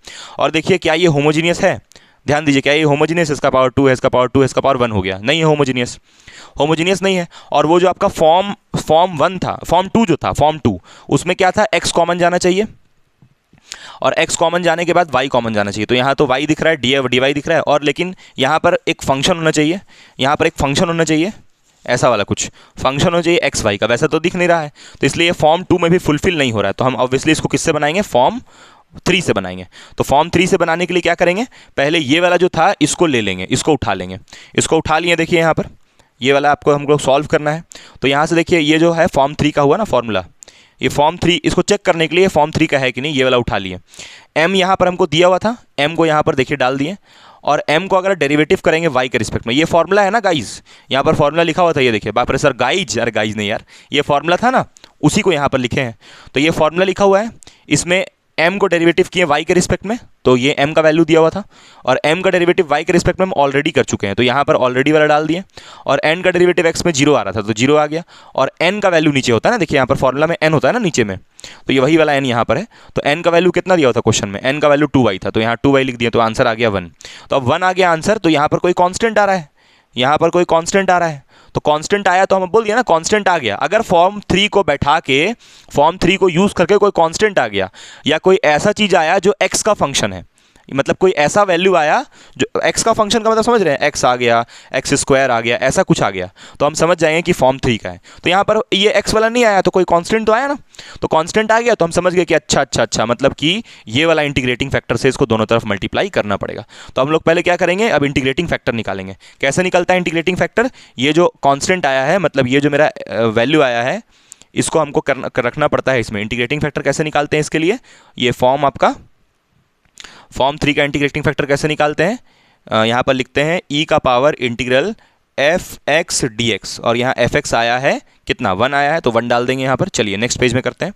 तो यहाँ पर नेक्स्ट पेज में हम करके दिखाएं भी हैं, देखिए यहाँ पर ध्यान से, यहाँ पर देखिए नेक्स्ट पेज में किया हुआ है इंटीग्रेटिंग फैक्टर। यहाँ पर देखिए एफ एक्स की जगह 1 डाला है क्योंकि 1 आया था एफ एक्स, और यहाँ ई का पावर एक्स आ गया इसको इंटीग्रेट करने पे। अब हम लोग क्या करेंगे, जो इक्वेशन स्टार था, मतलब जो गिवन इक्वेशन था, गिवन डिफरेंशियल इक्वेशन, स्टार मतलब डिफरेंशियल इक्वेशन जो है, उस डिफरेंशियल इक्वेशन को ई का पावर एक्स से इधर भी मल्टीप्लाई, ई का पावर एक्स से दोनों तरफ मल्टीप्लाई कर दिया, तो यहाँ तो 0 हो गया और यहाँ पर मल्टीप्लाई हो गया। अब देखिए मल्टीप्लाई करने के बाद ये आ गया आपका इक्वेशन, इसको हम मान लिया डबल स्टार, इसको मान लिया डबल स्टार। अब इसको चेक करेंगे कि ये एग्जैक्ट बना कि नहीं। तो चेक करने के लिए फिर से इसका करली एम निकालेंगे। तो करली एम निकालने के लिए देखिए ये आपका एम कौन सा है, इसमें एम आपका ये वाला है, वाई के रिस्पेक्ट में करना है, तो एम आपका ये वाला है ना, ये वाला आपका एम हो गया, यही होता है ना, m d x plus n d y. तो एम यहाँ से उठा लिए हम, तो इसको थोड़ा इग्नोर करिएगा, ये हम काटे हैं, ठीक है। m के रिस्पेक्ट में जब इसको करेंगे ये वाले को, सॉरी y के रिस्पेक्ट में, तो यहाँ से बाकी ये x वाला सब 0 हो जाएगा, y स्क्वायर का कितना आ जाएगा 2y, लेकिन ये e का पावर x यहाँ मल्टीप्लाई हुआ था ना, तो e का पावर x तो रह जाएगा। अच्छा फिर यहाँ से क्या निकालेंगे, इस वाले से निकालेंगे करली n बाई करली x। तो इससे जब निकालिएगा करली n बाई करली x, तो देखिए ये आ गया घूम के, मतलब ये अब एग्जैक्ट बन गया। Now it becomes exact. तो अब जब एग्जैक्ट बन गया तो क्या करना पड़ेगा, इंटीग्रेशन। तो यहाँ पर देखिए वो फॉर्मूला फिर से लिख दिए, n का टर्म्स लेना है सारा, लेकिन वो नहीं लेना है जिसमें x आ रहा है, और m को इंटीग्रेट करना है y को कांस्टेंट मान के, m में कुछ एक्सक्लूड नहीं करना है, m को एज इट इज उतार देना है। तो m का देखिए ये वाला टर्म था, और n में तो इस बार देखिए m तो बेचारा पूरा शुद्ध है इस बार। अच्छा नहीं, यहाँ पर देखिए e का पावर x आ रहा है, ये आपका n का टर्म हुआ ना, यहाँ e का पावर x आ रहा है, पूरा बिगाड़ दिया इसको। एक बात आपको हम बोलेंगे भाई आपको खुद करना पड़ेगा तभी समझ में आएगा, अगर नहीं समझ में आ रहा है तो खुद ट्राई करिए। यहाँ पर देखिए आपका ये जो n वाला टर्म होता है n डी वाई ना, n डी वाई, तो यहाँ पर ये n और डी वाई भी है, लेकिन ये e का पावर x आके पूरा बिगाड़ दिया इसको, तो ये पूरा जुट्ठा हो गया, तो इसको नहीं लेना है फिर। तो मतलब खाली इसी को लेना है, मतलब कि खाली यही वाला इंटीग्रल होगा, ये 0 हो जाएगा। तो यहाँ पर देखिए वही किए हैं, जो n वाला टर्म था उसको लिए ही नहीं। अच्छा इसको ना फिर हम वैसे नहीं किए, इसको थोड़ा सा और अलग तरीके से किए हैं ताकि और इजीली सॉल्व हो जाए। हम क्या किए ना, यहाँ पर वो उस फॉर्मेट से भी कर सकते थे, लेकिन यहाँ इंटीग्रेट करने के लिए थोड़ा और आसान किए। हम क्या किए देखिए बता रहे हैं, ये जो आपका डिफरेंशियल इक्वेशन था ना, इसको उठा लिए, ये वाला में भी कर सकते हैं आप, लेंदी जाएगा, लेकिन थोड़ा इससे भी कर सकते हैं, थोड़ा लेंदी जाएगा। हम थोड़ा सा और आसान किए हैं, ये वाला जो डबल स्टार इक्वेशन था, अब ये एग्जैक्ट बन चुका है, नाउ इट इज एग्जैक्ट, और इसी को इंटीग्रेट करना है, तो इसको हम क्या किए, इज्जत से उठा के यहाँ पर रख दिए। देखिए ये डबल स्टार इक्वेशन जो था उसको इज्जत से उठा के यहाँ रख दिए, ठीक है। रखने के बाद हमको यहाँ पर क्या किए, हमको दिख रहा था कि ये u इंटू वी रूल लगा हुआ है, लग रहा था हमको कि ये u इंटू वी रूल लगा, u इंटू वी समझते हैं, u बाहर डेरिवेटिव होता है v का, प्लस v बाहर डेरिवेटिव होता है u का, तो इस फॉर्म का हमको दिख रहा था। तो इस फॉर्म में इसको हम सोचें, और इसको सोचने के बाद देखिए u इंटू वी के फॉर्म में लिख दिए, ये आपका हो गया u और ये आपका हो गया v। तो देखिए वही यहाँ पर u इंटू वी के फॉर्म में इसको लिख दिए। वापस से इसको जब खोलिएगा ना तो वापस आपको यही मिल जाएगा। यहाँ पर देखिए हम खोल के दिखाएं आपको, यहाँ पर देखिए हम खोल के दिखाएं आपको कैसे आएगा। आप इसको वापस यहाँ चेन रूल प्रोडक्ट रूल लगाइएगा ना, u इंटू वी, तो वापस खुल के यही चीज़ मिल जाएगा। मतलब कि ये वाले को डिफरेंशियल इक्वेशन को हम ऐसे लिख सकते हैं, इसको खोलिएगा u इंटू वी से वापस यही मिलेगा। देखिए यहाँ पर हम खोल के दिखा भी दिए हैं, यहाँ पर देखिए e का पावर x को बाहर किए हैं, ये वाले को देखिए डिफरेंशिएट किए हैं, प्लस फिर इसका हुआ इस बार, तो इसमें फिर इस बार e का पावर x का हो गया, ये वाले को बाहर कर दिए dx इक्वल टू 0, फिर इसको e का पावर x को मल्टीप्लाई करके रीअरेंज करिएगा तो वापस वही मिल जाएगा। देखिए वापस वही डिफरेंशियल इक्वेशन आ गया, we get back the differential equation, मतलब जो डबल स्टार इक्वेशन है वो वापस आ जाएगा। मतलब कि ये दोनों एक ही बात है, चाहे आप इसको ऐसे लिखिए चाहे ऐसे डेरिवेटिव के फॉर्म में लिख दीजिए। ये d का मतलब है डेरिवेटिव, डेरिवेटिव इसलिए क्योंकि इसको आप दोबारा डिफरेंशिएट कीजिएगा तो ये वाला आपको वापस मिल जाएगा। तो आप इस वाले को ऐसे लिख सकते हैं, ठीक। तो इसी को हम उठा के देखिए, अगर नहीं समझ में आए कि ये वाला को ऐसे कैसे लिखे हैं तो यहाँ पर देखिए एक्सप्लेन किया हुआ है, आप इसको देख लीजिए, ठीक है। अब इसको उठा के हम कहाँ लिख दिए, इसको उठा के यहाँ लिख दिए ये वाले को, और इंटीग्रेट करना था ना इसको ट्रिपल स्टार मान लिए ये वाला जो था, और इसको इंटीग्रेट कर दिए, तो इसका इंटीग्रेशन आया यही हो जाएगा रिक्वायर्ड सॉल्यूशन। तो आप ये वाला से भी कर सकते थे, इस वाले मेथड से भी थोड़ा लंबा जाता है। खैर हम इसी को प्रेफर करेंगे हमेशा। बाकी इसमें थोड़ा हमको दिखा कि ये u इंटू वी के फॉर्म में है, तो इसको डायरेक्ट इंटीग्रेट कर दिया। आगे बढ़ते हैं हम लोग। अब आते हैं हम लोग फॉर्म नंबर 4 के ऊपर। आप इरिटेट हो गए क्या? बहुत लंबा है क्या? थोड़ा तो झेलना पड़ेगा भाई। झेलना नहीं पड़ेगा, मतलब थोड़ा तो कष्ट झेलना पड़ेगा। इतना आसानी से कुछ भी नहीं मिलता है, ठीक है। थोड़ा सा तो आपको समझना पड़ेगा, थोड़ा सा पेशेंस रख के इसको करना पड़ेगा। एक और फॉर्म ही बचा है, ज़्यादा लंबा अब नहीं है। तो ये देखिए आपका फिर से फॉर्म 4 में हम वही बात बोल रहे हैं कि ऐसा डिफरेंशियल इक्वेशन होना चाहिए। सिमिलर ये फॉर्म 3 के जैसा है, और इस बार जैसे उसमें फंक्शन ऑफ एक्स होता था और कोई कांस्टेंट आता था, सिमिलर वे में इसमें वही होगा। इसमें बस थोड़ा सा फॉर्मूला अलग हो जाएगा। देखिए इसका थोड़ा फॉर्मूला अलग है, बस थोड़ा सा इसका फॉर्मूला अलग है बस। उसमें 1/n होता था, इसमें 1/m है। मतलब फॉर्म है ना, अपोजिट टू फॉर्म लिख देते हैं, opposite of form, opposite of form 3। Form 3 का जो था ना उसका जस्ट एकदम अपोजिट है, फॉर्म 3 का एकदम उल्टा है ये, ठीक। तो फॉर्म 3 का एकदम उल्टा है ये। तो वैसे ही उसमें एफ एक्स होता था, यहाँ पर एफ वाई है। वहाँ पर कांस्टेंट आता था, यहाँ पर भी कांस्टेंट अगर आया, मतलब कहने का है ना। अब बहुत लोग बोलेगा सर कांस्टेंट तो इसमें भी आ रहा है, सर कांस्टेंट तो उसमें भी आएगा, तो कंफ्यूज नहीं हो जाएंगे। कंफ्यूज नहीं होइएगा, आपको हिट एंड ट्रायल लगाना है। हिट एंड ट्रायल कहने का मतलब, मान लीजिए कि आप सॉल्व करते हैं और कांस्टेंट मतलब कि उससे सॉल्व करते हैं और इससे भी करते हैं। ऐसा कभी नहीं हो सकता है कि दोनों से हो जाए। बहुत यूनिक चांस होगा कि दोनों से पॉसिबल हो। बहुत यूनिक, हम गलती अभी बोल दिए, सॉरी। बहुत यूनिक चांस होगा कि दोनों से सॉल्वेबल हो। तो दोनों से हो जाएगा तो दोनों में से किसी से भी कर लिए। मतलब आपको देख लेना, आप चाहे इसमें बैठा के देखें तो देखें अरे भैया कांस्टेंट आ गया तो इसी से कर लीजिए, उसमें अरे भैया उससे भी आ रहा है चलिए उसी से कर लीजिए। तो जिससे चाहे आप उससे कर सकते हैं, ऐसा कुछ नहीं है। बस किसी तरह इंटीग्रेटिंग फैक्टर आ जाए, और ऐसा आए, ऐसा इंटीग्रेटिंग फैक्टर आए मतलब कि जो थोड़ा सा इजी दिखे। मतलब ये नहीं कि लंबा चौड़ा एकदम x इंटू वाई इंटू कोई लंबा चौड़ा इंटीग्रेटिंग फैक्टर। इंटीग्रेटिंग फैक्टर कभी भी लंबा चौड़ा एकदम नहीं होता है, थोड़ा स्टैंडर्ड जैसा दिखता है। तो इसका जो इंटीग्रेटिंग फैक्टर होगा ये कुछ इस टाइप का होगा। इंटीग्रेटिंग फैक्टर बस सिमिलर, यहाँ पर वहाँ पर एफ एक्स होता था, यहाँ पर एफ वाई है और यहाँ डी वाई, ठीक। और इसका ये फॉर्मेट है, थोड़ा अलग फॉर्मूला है, ध्यान रखना है। अब यहाँ पर देखिए वैसे ही क्वेश्चन है, ये भी देखिए नॉन होमोजीनियस है। यहाँ पर पावर 4 है, यहाँ पर वाई है, तो फॉर्म 1 का तो बिल्कुल नहीं होगा। फॉर्म 1 में सिर्फ होमोजीनियस होता है। और यहाँ पर आप देख सकते हैं कि ये अजीब अजीब है। फिर यहाँ से हम लोग देखिए चेक किए, इक्वल नहीं आया। तो इक्वल नहीं आया तो फिर हम लोग क्या किए, ये वाले फार्मूला में फिट करके देखें, इक्वल देखिए नहीं आ रहा है, यहाँ से एम उठा के। फिर हम लोग ये वाला फार्मूला में फिट करके देखें, तो फार्मूला में फिट करके देखें तो यहाँ पर देखिए हम लोग इसको सॉल्व किए। देखिए फार्मूला है ना m1/m करली n/करली x, इसमें फिट करके देखें। तो इसको जब हम लोग सॉल्व किए, करली n/करली x निकालें, करली m/करली y निकालें। देखिए यहाँ m लिखा है, सॉरी थोड़ा गंदा लिखा हुआ है। 1/m को बाहर निकालें, n के रिस्पेक्ट में यहाँ पर किए हैं और यहाँ पर इसके रिस्पेक्ट में। तो यहाँ पर हमको देखिए, आपको दिख रहा होगा कि अगर इसको हम लोग थोड़ा सॉल्व करेंगे ये वाले को, ठीक है। यहाँ पर आपको हम करके दिखा देते हैं, थोड़ा सा 1 सेकंड रुकिए। हाँ, यहाँ पर आपको थोड़ा सा हम करके दिखा देते हैं। यहाँ पर देखिएगा ध्यान से, यहाँ पर हम कर देते हैं। देखिए यहाँ से आपको दिख रहा होगा 1/m, m का मतलब यहाँ पर क्या है, 1 सेकंड। हाँ, यहाँ पर आप देखिए ध्यान से, यहाँ पर अगर आप करिएगा इसको तो ये m यहाँ लिखा है ना, तो m का मतलब है यहाँ पर m अगर हम लोग ले लें यहाँ से तो m पीछे लिखा मिल जाएगा आपको, ठीक है। देखिए पीछे लिखा है m का वैल्यू, ये रहा m का वैल्यू, ये रहा m, दिस इज m, ठीक। तो ये m को डेरिवेटिव करना है ना बेसिकली।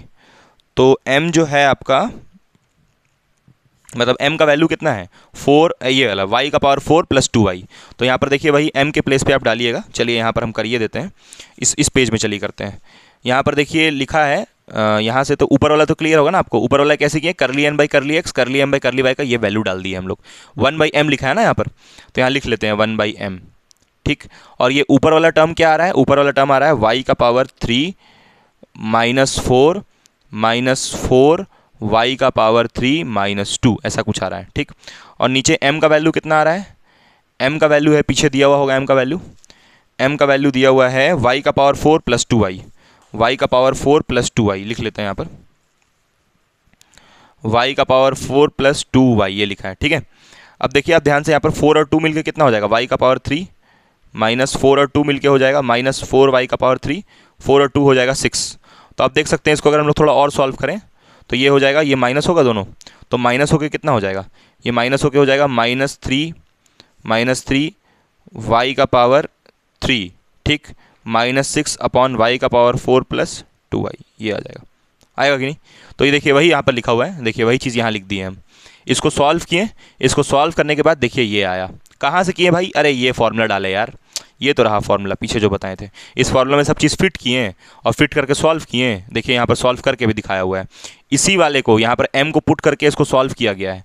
सॉल्व करके यहाँ पर देखिए दिखाया -3/y आया, मतलब इसमें खाली y आ रहा है, खाली y आ रहा है। देखिए यहाँ पर बताए थे हम, सिर्फ कोई y का फंक्शन आए, यहाँ पर देखिए लिखे हैं fy का मतलब है फंक्शन ऑफ y अलोन और सम कांस्टेंट। मतलब खाली जब y का फंक्शन आए तो समझ जाना है कि इंटीग्रेटिंग फैक्टर फॉर्म 4 का होगा। समझ जाना है कि इंटीग्रेटिंग फैक्टर फॉर्म 4 का होगा। तो फॉर्म 4 का इंटीग्रेटिंग फैक्टर ये होता है। तो जो fy का वैल्यू हम लोग निकाले यहाँ पर -3/y, इंटीग्रेटिंग फैक्टर देखिए यहाँ पर यूज़ किए हम फॉर्म 4 का, और यहाँ पर fy का वैल्यू डालें -3/y, और यहाँ पर 1/y का log y, और यहाँ से -3 को ले गए ऊपर।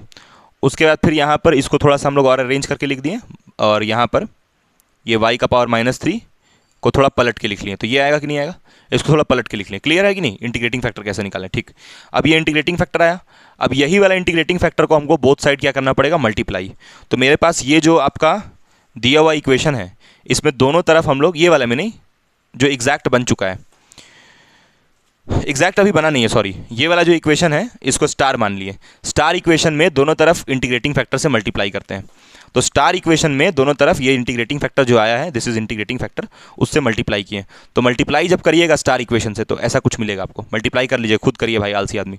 अब इसको इंटीग्रेट करना है, ये आ गया। अब इसको चेक नहीं करना है, डोंट चेक। अब चेक मत करिए, वो हो गया होगा, करली m वो सेटिस्फाई हो गया होगा, डोंट चेक।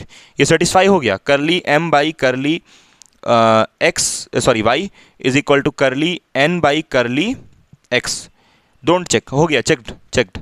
अब इसको चेक नहीं करना है, मल्टीप्लाई करके हो जाए। अब उतना लेंदी करते नहीं, झूठ का टाइम वेस्ट। चाहे तो आप करके दिखा भी सकते हैं, नहीं भी करिएगा तो कोई दिक्कत नहीं, चलेगा। ठीक, तो अब क्या करिएगा, अब इसको इंटीग्रेशन करना है। तो इंटीग्रेशन का फॉर्मूला क्या होता है, integration m dx plus integration n dy बराबर कांस्टेंट। लेकिन इस इंटीग्रल में क्या करना है, एक्सक्लूड करना है x का टर्म, और m का टर्म, m है तो y को कांस्टेंट मानना है। तो यहाँ पर देखिए वही किए, m वाला टर्म को लिख लिए। यहाँ पर देखिए ये dy के आगे n का टर्म लेना है, तो दिस इज n का टर्म, n का टर्म लेना है, दिस इज n का टर्म। n का टर्म में से x को खा जाना है, x वाला टर्म जूठा वाला को हटा देना है। तो x को हटा दिए, सिर्फ y वाला को उठा लिए। तो सिर्फ y वाला को देखिए यहाँ पर रखे हैं, खाली y वाला को dy के साथ, और x के साथ तो खैर पूरा रखते हैं, तो पूरा रख दिए। फिर इसको इंटीग्रेट किए, इंटीग्रेट करके ये है, कैसे इंटीग्रेशन बहुत आसान है यार, dx का हो जाएगा x। कैसे x हो गया, इसको यहाँ मल्टीप्लाई किए, इसको यहाँ मल्टीप्लाई किए, तो यहाँ मल्टीप्लाई करेंगे तो dx का x हो जाएगा, और यहाँ मल्टीप्लाई करेंगे dx का x हो जाएगा। x ले लिए दोनों में से कॉमन, और यहाँ पर y था तो y का हो जाएगा y²/2, 2 कट जाएगा तो ये आ जाएगा c। तो यहाँ पर है रिक्वायर्ड सॉल्यूशन। क्लियर है कि नहीं, चलिए अब इसका होमवर्क आपको उसमें दिया हुआ है। अब आते हैं हम लोग लास्ट फॉर्म पे, है ना, last, this is last form number 5। ठीक, फॉर्मेट नंबर 5। तो फॉर्मेट नंबर 5 का थोड़ा सा फॉर्म अलग सा दिखता है गाइस, ये ऐसा फॉर्म दिखता है इसका। ठीक है, ध्यान रखना है, थोड़ा सा अलग किस्म का इसका फॉर्म दिखता है। तो फॉर्म क्या है इसका, x का पावर a, y का power b, my dx plus ny ये इक्वल टू 0, कुछ इस टाइप का दिखता है ये। ठीक है, तो यहाँ पर हम लोग इसका इंटीग्रेटिंग फैक्टर देखिए कुछ ऐसा होता है। अब यहाँ पर ये h क्या है और k क्या है, समझा रहे हैं, आराम से, टेंशन नहीं लेना है। जब भी डिफरेंशियल इक्वेशन इस फॉर्म में बन जाए, ऑब्वियसली ये होमोजीनियस हो भी सकता है, नहीं भी हो सकता है, लिख देते हैं होमोजीनियस। इस फॉर्म के लिए क्या है, इस फॉर्म के लिए कुछ भी चलेगा, मतलब कोई फॉर्म जब काम ना करे, कोई जब काम ना करे तो ये मेरा भाई काम आएगा। होमोजीनियस हो भी सकता है, लिख देते हैं होमोजीनियस हो भी सकता है, हो भी सकता है, नहीं भी होगा, दोनों चलेगा। मतलब इसमें होमोजीनियस वाला भी आप कर सकते हैं, अगर नॉन होमोजीनियस है तो भी इससे कर सकते हैं। बस इस टाइप का फॉर्मेट में वो बैठ जाए, बस इस टाइप का फॉर्मेट में बैठ जाए, होमोजीनियस रहे तो भी चलेगा, नॉन होमोजीनियस रहे तो भी चलेगा। इस टाइप का फॉर्मेट में बस अरेंज हो जाए कि बाहर में x और y कॉमन चला जाए और अंदर में कुछ ऐसा दिखे। तो हम लोग क्या करेंगे, इंटीग्रेटिंग फैक्टर ये लिखेंगे, और बाकी सारा फॉर्म जब ना काम आए तो लास्टली आपको इस पे आना है। ठीक है, तो थोड़ा सा डिफिकल्ट है लेकिन सवाल से ही समझ में आएगा। तो यहाँ पर देखिए क्वेश्चन नंबर 5 एक हम लोग लिए हैं इसको समझाने के लिए। यहाँ पर हम लिखे हैं क्वेश्चन। ठीक, हाँ आपको बता रहे थे h और k क्या होगा, h और k कुछ नहीं, कॉन्स्टेंट्स होगा। h और k जो यहाँ पर ये इंटीग्रेटिंग फैक्टर इसी टाइप का है इसका, और आप देख सकते हैं कि इसका इंटीग्रेटिंग फैक्टर में ये h और k को ही यहाँ पर मेन पर्पस खोजना पड़ेगा आपको, h और k को। तो अब देखिए ध्यान से h और k कैसे निकालेंगे और कैसे इस टाइप का फॉर्मेट वाला को हम लोग इनएग्जैक्ट से एग्जैक्ट बनाते हैं, समझते हैं। देखिए यहाँ पर एक क्वेश्चन दिया हुआ है, अब ये क्वेश्चन में आप देख सकते हैं कि ये वाला जो है ये नॉन होमोजीनियस है, लेकिन इसका हमको ऐसा क्वेश्चन भी मिला है बहुत कि जो होमोजीनियस होता है और इससे बन जाता है। तो होमोजीनियस हो भी सकता है, नहीं भी हो सकता है, दोनों चलेगा। ये तो नॉन होमोजीनियस है, तो भी इस फॉर्मेट को यूज़ कर सकते हैं। मतलब ये फॉर्मेट नॉन होमो एज वेल एज होमो के लिए एप्लीकेबल है, एप्लीकेबल फॉर बोथ, अंग्रेजी में भी लिख दिए, दोनों के लिए एप्लीकेबल है ये, ठीक है, एप्लीकेबल फॉर बोथ, दोनों टाइप का डिफरेंशियल के लिए एप्लीकेबल है। तो यहाँ पर हम लोग क्या किए, ये लिखा इक्वेशन, यहाँ से m उठा लिए, n उठा लिए, इसको चेक किए, इक्वल नहीं आया। तो इक्वल नहीं आया तो हम लोग अब फॉर्मेट मैचिंग करवाएंगे कि क्या इससे मैच कर रहा है, तभी ना इसका इंटीग्रेटिंग फैक्टर यूज़ करेंगे। तो हम लोग क्या किए, यहाँ से पहले y कॉमन ले लिए, और यहाँ क्योंकि इक्वल नहीं आया तो अब इसको एग्जैक्ट से क्या बनाने का सोच रहे हैं हम लोग, सॉरी इनएग्जैक्ट आ गया ना, ये इनएग्जैक्ट आ गया, इक्वल नहीं आया, तो इनएग्जैक्ट से क्या बनाएंगे इसको, एग्जैक्ट, उसके बाद इंटीग्रेशन करेंगे। तो हम लोग पहले क्या किए ना, यहाँ से y कॉमन ले लिए और यहाँ से कॉमन ले लिए एक्स स्क्वायर कॉमन ले लिए।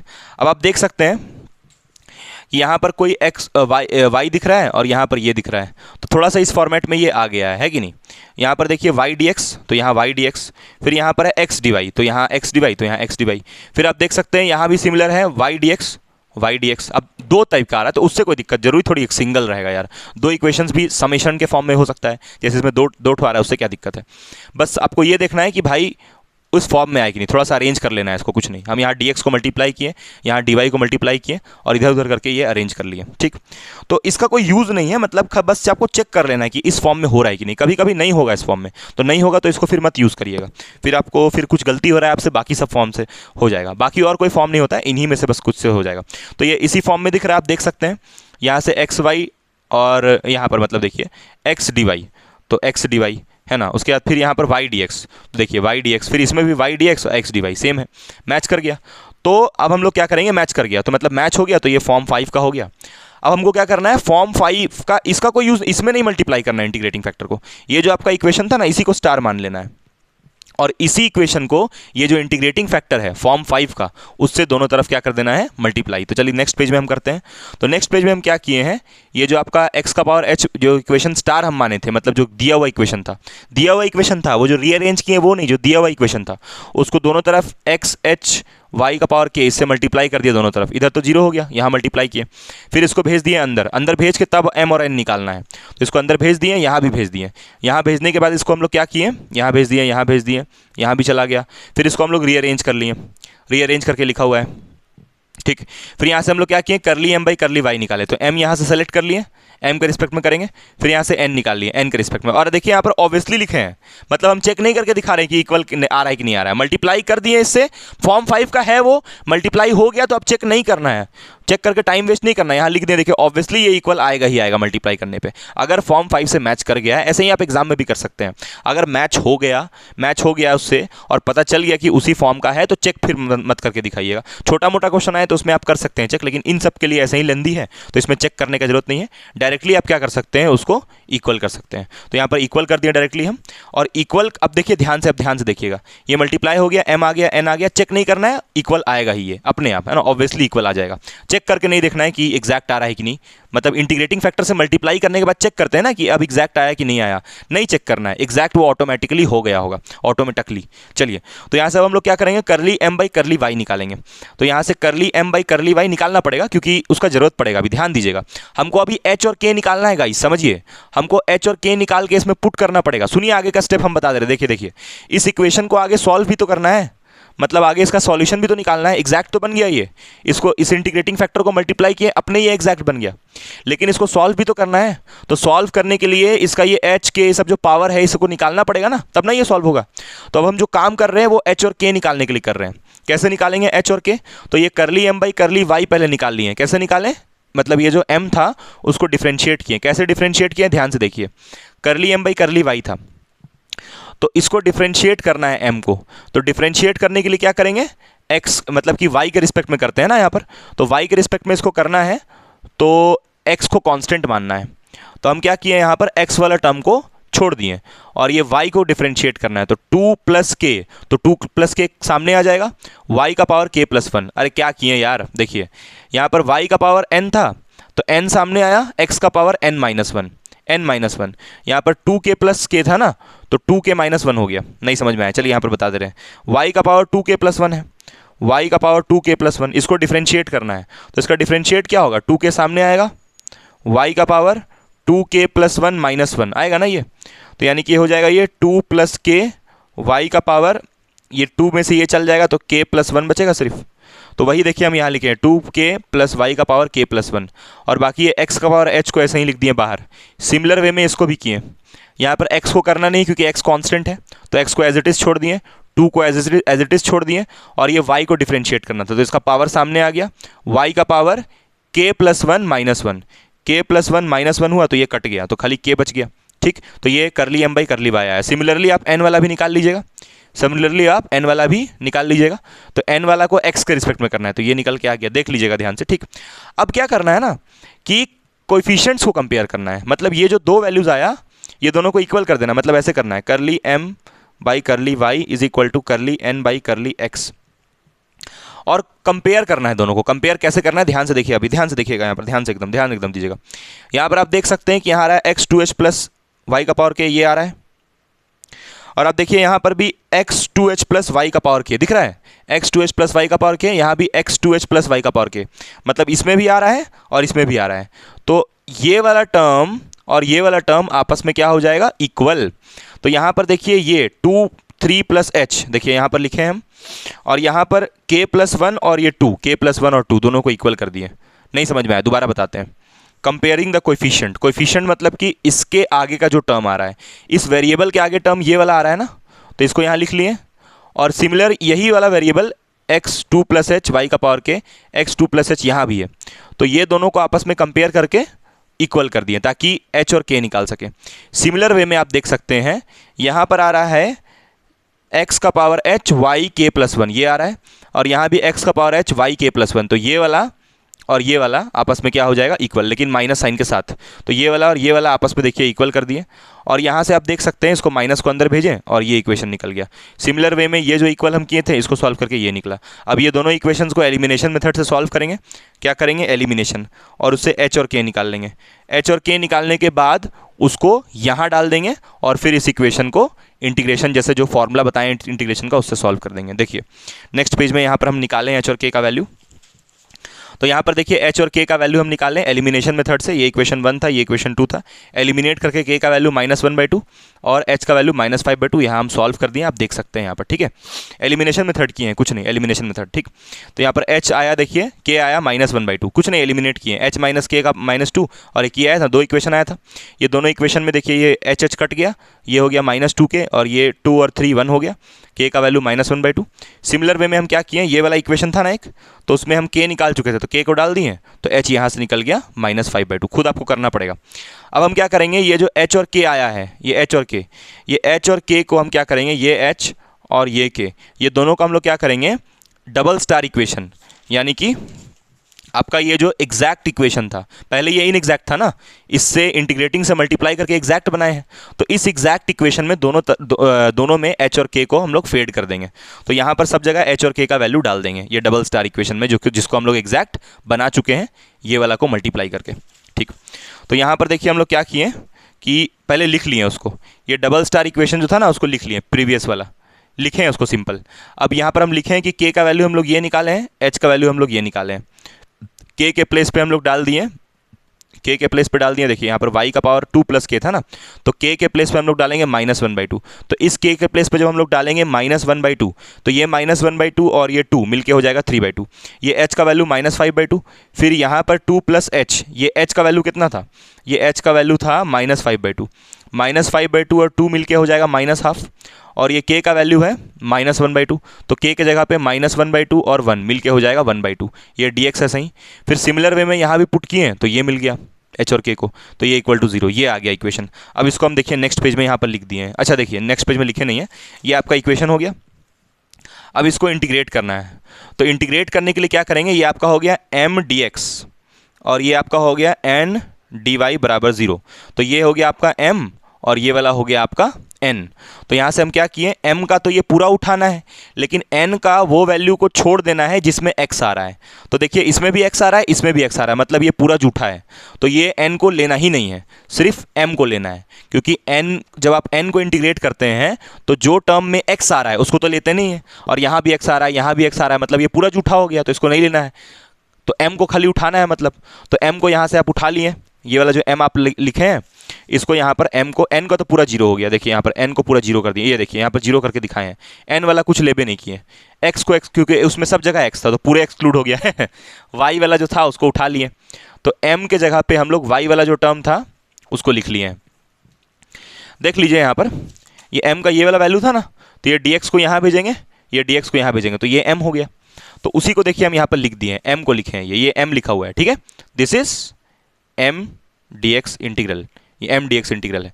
और ये वाला क्या था, इंटीग्रल n dx, जो कि जीरो हो गया क्योंकि कोई टर्म लेना नहीं था उसका। अब इसका इंटीग्रेशन x का पावर -5/2 का इंटीग्रेशन क्या होगा, x का पावर -5/2 + 1 बाई -5/2 + 1, यही होता है ना इंटीग्रेशन का फॉर्मूला, n+1/n+1। तो इसका फॉर्मूला यूज़ कर दिए। सिमिलर वे में x का पावर -12 में वही यूज़ कर दिए, -1 + 1, और ये यूज़ करके ये निकाल लिए इसके बाद, ठीक, इक्वल टू c। तो ये आ गया आपका रिक्वायर्ड सॉल्यूशन, ये हो गया आपका आंसर। ये 2 को हम क्या कर दिए, ये 2 को यहाँ भेज दिए तो 4 हो गया, तो ये वाला टर्म को सामने लिख दिए और ये वाला टर्म को पीछू लिख दिए, ये 2 ऊपर चला जाएगा, 3 नीचे आ जाएगा, तो ये आ जाएगा, ये रिक्वायर्ड सॉल्यूशन हो गया, ठीक। तो अगर आपको अब इसका प्रैक्टिस शीट चाहिए तो होमवर्क आपको शीट टेलीग्राम में बहुत सारा क्वेश्चन है, इसमें बहुत सारा सवाल है ना, ये आपको टेलीग्राम में मिल जाएगा, और इसका सारा नोट्स भी मिल जाएगा जो हम आपको पढ़ाए हैं। होमवर्क आपको हम दिए हैं टाइप 1 टाइप 2 ऐसे लिखा हुआ है, टाइप 1 टाइप 2 टाइप 3 करके आपको क्वेश्चंस दिया हुआ है, इसका टाइप 5 तक दिया होगा, 5 टाइप आपको दिया हुआ है इसका। तो पांचों टाइप को आप सॉल्व कीजिए, जितना आपको हम 5 फॉर्म पढ़ाए ना, तो पांचों फॉर्म का क्वेश्चन आपको दिया हुआ है। बाकी जो इंस्पेक्शन मेथड था उसका बस आप टेबल याद कर लीजिए, जो क्वेश्चन आएगा उससे लगा लीजिएगा। चलिए ठीक है, थैंक यू, मतलब जो एग्जाम में आएगा उसको लगा लीजिएगा। मजा आया वीडियो, कैसा लगा वीडियो, यहाँ तक आप रुके कि नहीं, यहाँ तक आप रुके हैं कि नहीं उसको कमेंट करके बताइए। हाँ सर, हम 1 आवर 30 मिनट्स तक वीडियो देखे हैं, ठीक है। चलिए thank you, bye bye bye bye bye.